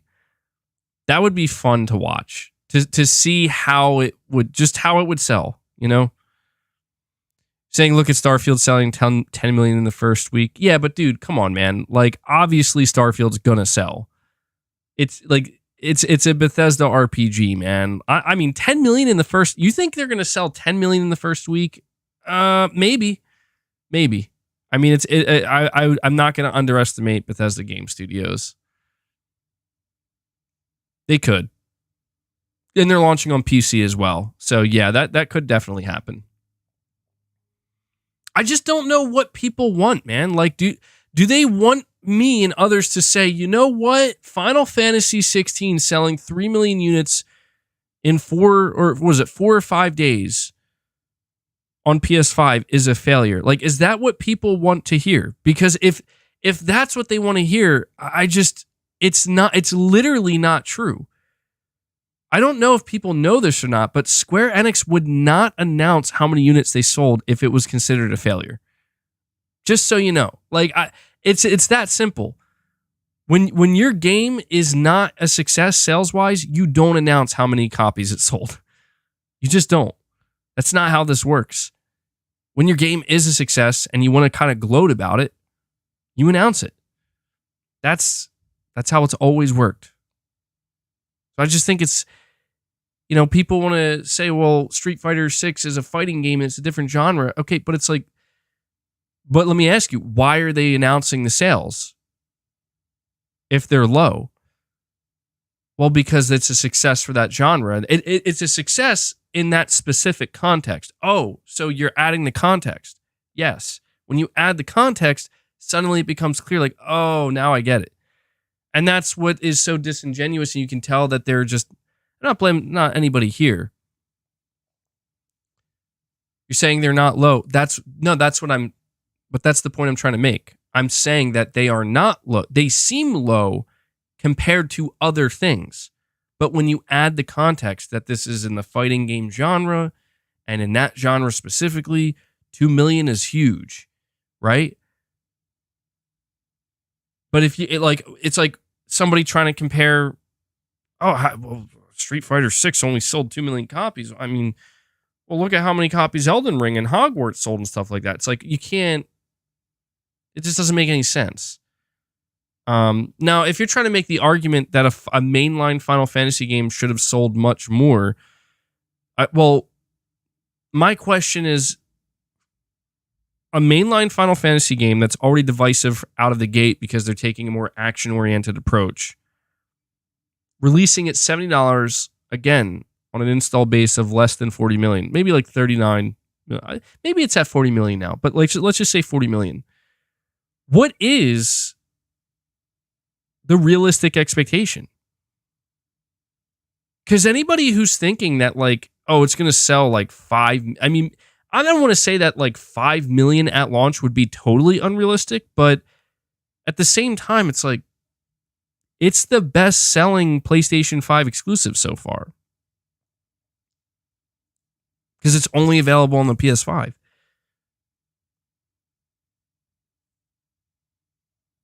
So I don't know, man. Saying at least 5 million? I guess. I don't know, man. I feel like that's a pretty aggressive mark, dude, for a 40 million install base. I'm not saying it's totally unrealistic. I think 5 million is a great milestone. 10 million is a commercial success. 20 million is a great achievement. Space, you saying you think the sales narrative is dying? Well, it depends. It depends on how you view the sales narrative, because to me, look, here's how I view it, and I try to keep it pretty simple.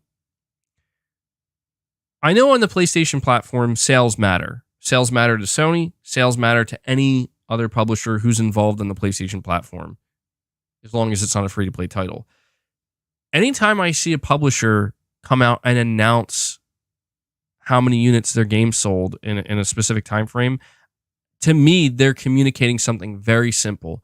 And they're coming out and they're saying, we want everybody to know that this game is a success for us. And that's all that matters. You know what I mean? It's like when people point out how Microsoft measures their success. Like, they point out these charts of like, here's how many players that these games have on the Xbox platform. And it's like, look, we can't compare that to sales, because obviously the way Microsoft measures their success and engagement is different. But if they're coming out and saying like, we hit like this many millions of people and this many millions of people played our game, then I'm assuming they're doing that because it's a success for them. You know, like I don't understand why any publisher would put out numbers that are considered a failure. You know, it doesn't make sense. In fact, we've actually seen in the past what happens to games that fail to succeed and fail to hit certain measurements. You don't hear from them. You don't hear numbers. You don't hear anything. So we'll see, though.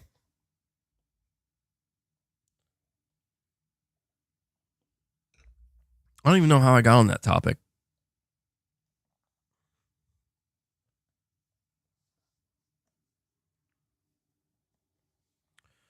Didn't Horizon hide their sales figures because it was overshadowed by Elden Ring? You might be right. I don't know. Did we? I don't recall getting initial sale. Like, I don't think Sony actually announced. You know what? Sony announced Horizon Forbidden West sales like a year later. And that tells me that maybe Sony was a little bit unsure. Maybe when, you know, in terms of like, again, in order for this thing to be, well, I don't know. I don't know what I guess that's where sometimes things can get a little bit confusing, because they didn't announce sales initially, but after it was out for a year, they confirmed it was at like 8.7 million. And yeah, by now it's probably like 9+ million. And that's certainly a success, you know? I don't think anybody can argue that. But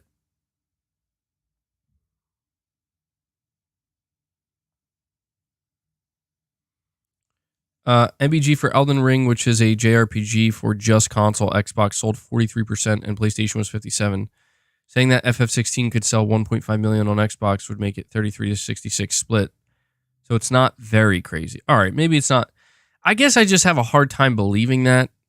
But I guess you're right. If you're pointing to data from another, JRPG or Japanese action RPG, such as Elden Ring. But I don't know, man. Elden Ring's a little bit different, though. That's the thing is, like, I don't know that it would... You talk about comparing things. I don't know that we could compare FF16 to Elden Ring because Elden Ring is like an anomaly, dude. That, straight up, Elden Ring should not have sold as much as it did. And I don't say that as in, like, it didn't deserve those sales. It's great to see Elden Ring sold as much as it did. I'm just saying,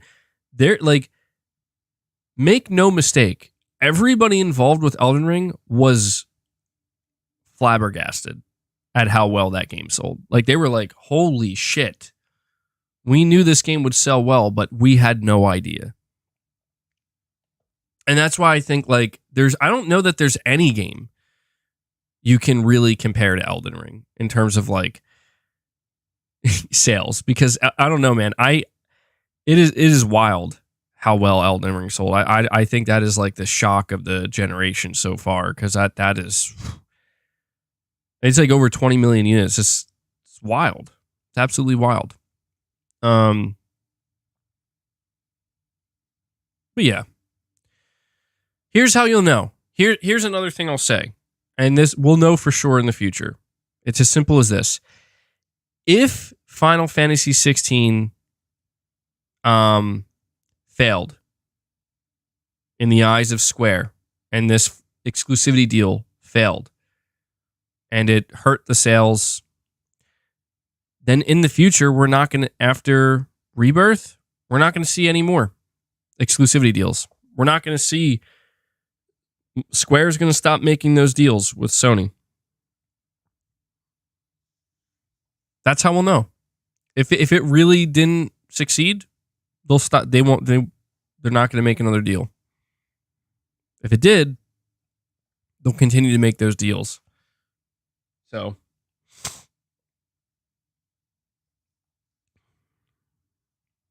saying Ghost of Tsushima is over 11 million now. That's crazy. That's awesome. It is insane how well Ghost of Tsushima sold, man. And I'm so happy for it. I'm so happy for it. Maybe you're saying they'll just cut a bigger check next time. Well, I mean, and if you're Square though, like, how could you be upset about that? Like, if Sony's like, we're going to cut you a bigger check to basically compensate for the lost sales. If you're Square, that's a great deal. I mean, that is like the best deal. I don't think Sony would do that because it has to be a mutual thing, Because Sony obviously wants Final Fantasy 16 to sell well too. I mean, that's in Sony's best interest. Sony doesn't want to bleed money for games that aren't going to sell well. Saying MBG commercial success usually is 2 to 3 times the cost on sales. 3 million copies is barely hitting 200 million. That's probably Final Fantasy 16's whole budget. Well, I totally agree with that. It needs to do better than 3 million. I think people are under the assumption that this game is just going to sell maybe another million. And it could. That would be shocking. We're going to have to see when we get the next update. If we get one. If we don't get another update in like 6 months or a year, we might be problematic. But because you are right about that. The game needs to sell certainly more than 3 million to make its money back and make a profit. But 3 million in the first week is a huge start. Now, just because the game dropped by 90% in Japan, that's not indicative of how it's going to perform in other major territories. I think the general assumption is that the game's going to have a long tail and it's going to continue to sell decently well over the next year, over the next 2 years. Now, whether or not it's going to sell well enough, I mean, I would say a long-term goal for Final Fantasy 16, maybe between 7 and 9 million, maybe 10. I don't know, because like it took Final Fantasy 15 a long time to hit 10 million, didn't it? And that was a multiplat. So I don't know. I think maybe if it can hit like 7 or 8 million, that'd probably be really good. Certainly more than enough. We'll see. Saying Final Fantasy 7 Remake sold 3.5 million units in 3 days.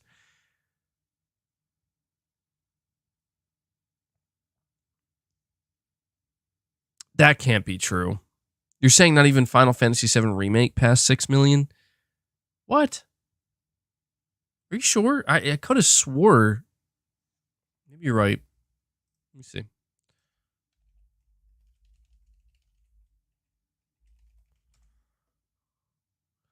Final Fantasy VII Remake became one of the best-selling PlayStation 4 games, selling more than 3.5 million copies within 3 days, and over 5 million by August 2020.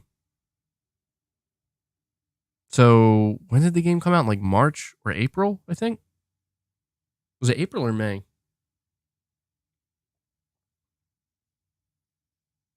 And I think that's the last.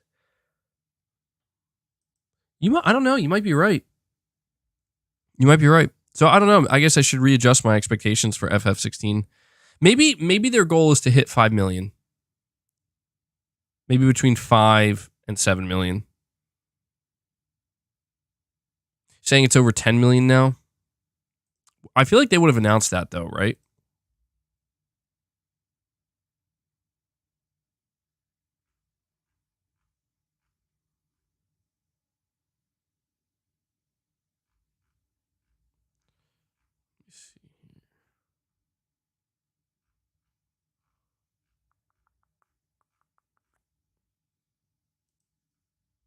Hmm.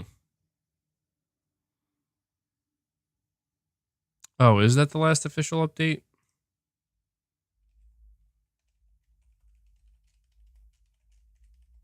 Must have missed that. Oh, okay. Yeah, you're right. It did hit 10 million.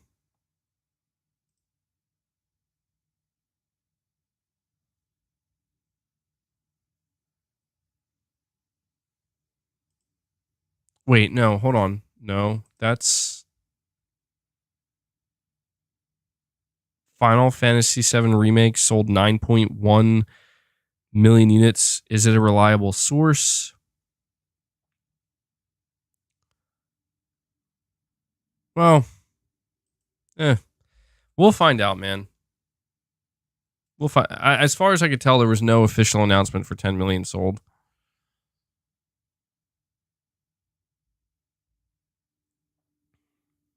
Will Starfield outsell Spider-Man 2? I would hope so.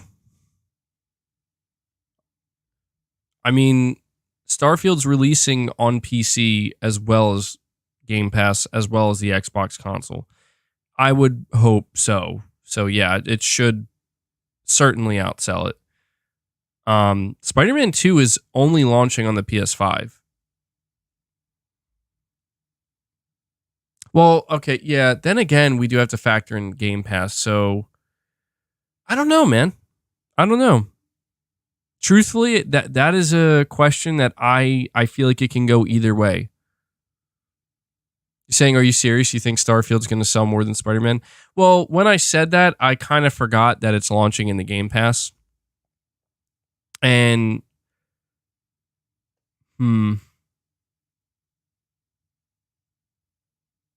I don't know, dude. I think it comes down to PC.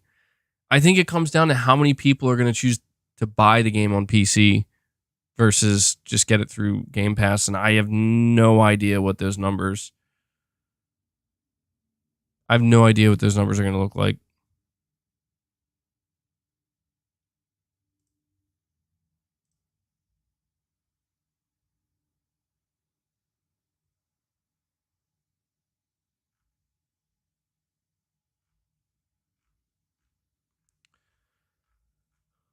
Hmm.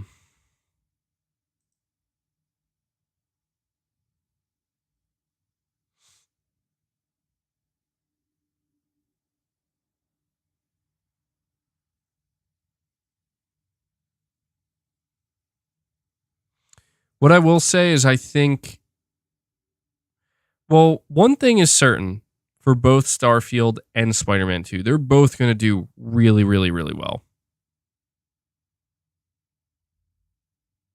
The biggest difference between Starfield and Spider-Man 2 is that everything that Spider-Man 2 does, it's doing at $70. And that's why, like, I don't know how Microsoft plans to report the numbers. You know what would be a really strange thing? Is if Microsoft reported sales of Starfield. I don't think they're going to do that. I think what they're going to do is they're going to say this many millions of people have played Starfield in the first 3 days or the first week or something. And we're not going to be able to compare that to a stat that Sony may or may not put out for Spider-Man 2, because with Spider-Man 2, it's like we know that those are just hard sales, like $70. Like if Spider-Man 2, let's just say Spider-Man 2 gets like, I don't know, what would be the new record? Like 5 million in a, oh shit, hold on. I have a big ass package coming, and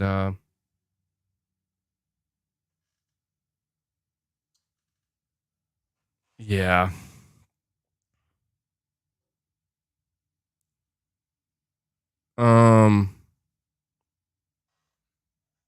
Probably have to cut the stream in just a minute here because of that. I didn't think that was gonna arrive yet. I thought that was arriving later.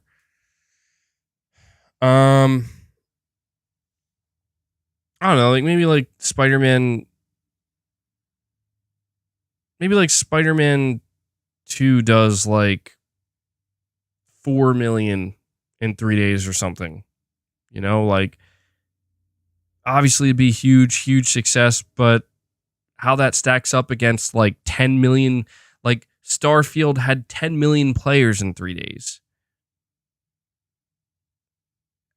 You can't, like, you would see people trying to compare those two. Like, you would see people coming out and be like, Starfield sold so much better than Spider-Man 2, 10 million players. And it's like, but for all you know, like 7 million of those players could have been from Game Pass for $1 or $10. So they're not comparable at all.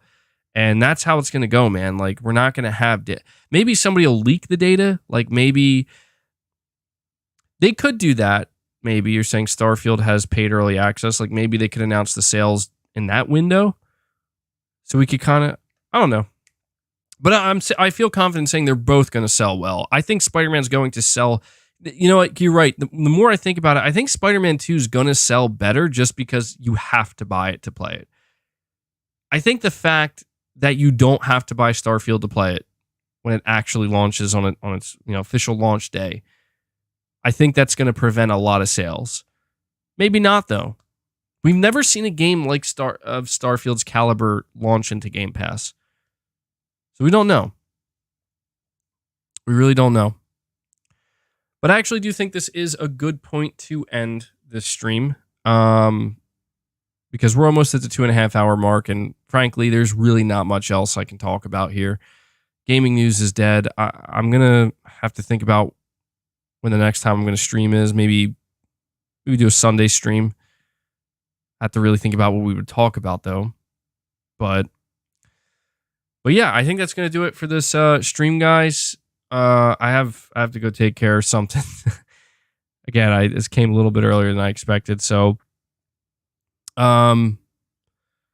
before I head out, well, unfortunately, we weren't able to hit our member goal today, which isn't a huge deal. We did get 2 members, so shout out to those 2 members. I think we got 1 member gift and 1 person just choosing to become a member. Really appreciate that support, guys. Really appreciate all the continued support. Those who super chatted today, very much appreciate it. I know things are not very exciting right now, and it's not a whole lot going on. And so hopefully not all of July is going to be this way. It is a holiday week. So maybe that explains, why it's been like abnormally quiet. Plus we have to wait to see what the FTC what's going to happen there. So yeah, but either way, I will continue to produce as much content as I can. I will continue to do streams. I will continue to do the best I can, and hopefully you guys will continue to show up. And Devil Shooter, thank you so much, man. Shout out to you, man, for continuing to do the timestamps. It is very much appreciated. And if any of you guys see Devil Shooter in the comments, with the timestamps, be sure to give him a shout out and a thank you. And and yeah, wow, that's fantastic. There's somebody in the chat. His name is MBG's Solid Snake costume with a picture of Big Boss MBG. I love it, dude. All right, guys, that does it. Enjoy the rest of your day. Enjoy your weekend, and just be on the lookout on the channel here for the next time I do a stream or a video. But until then, take care, everyone.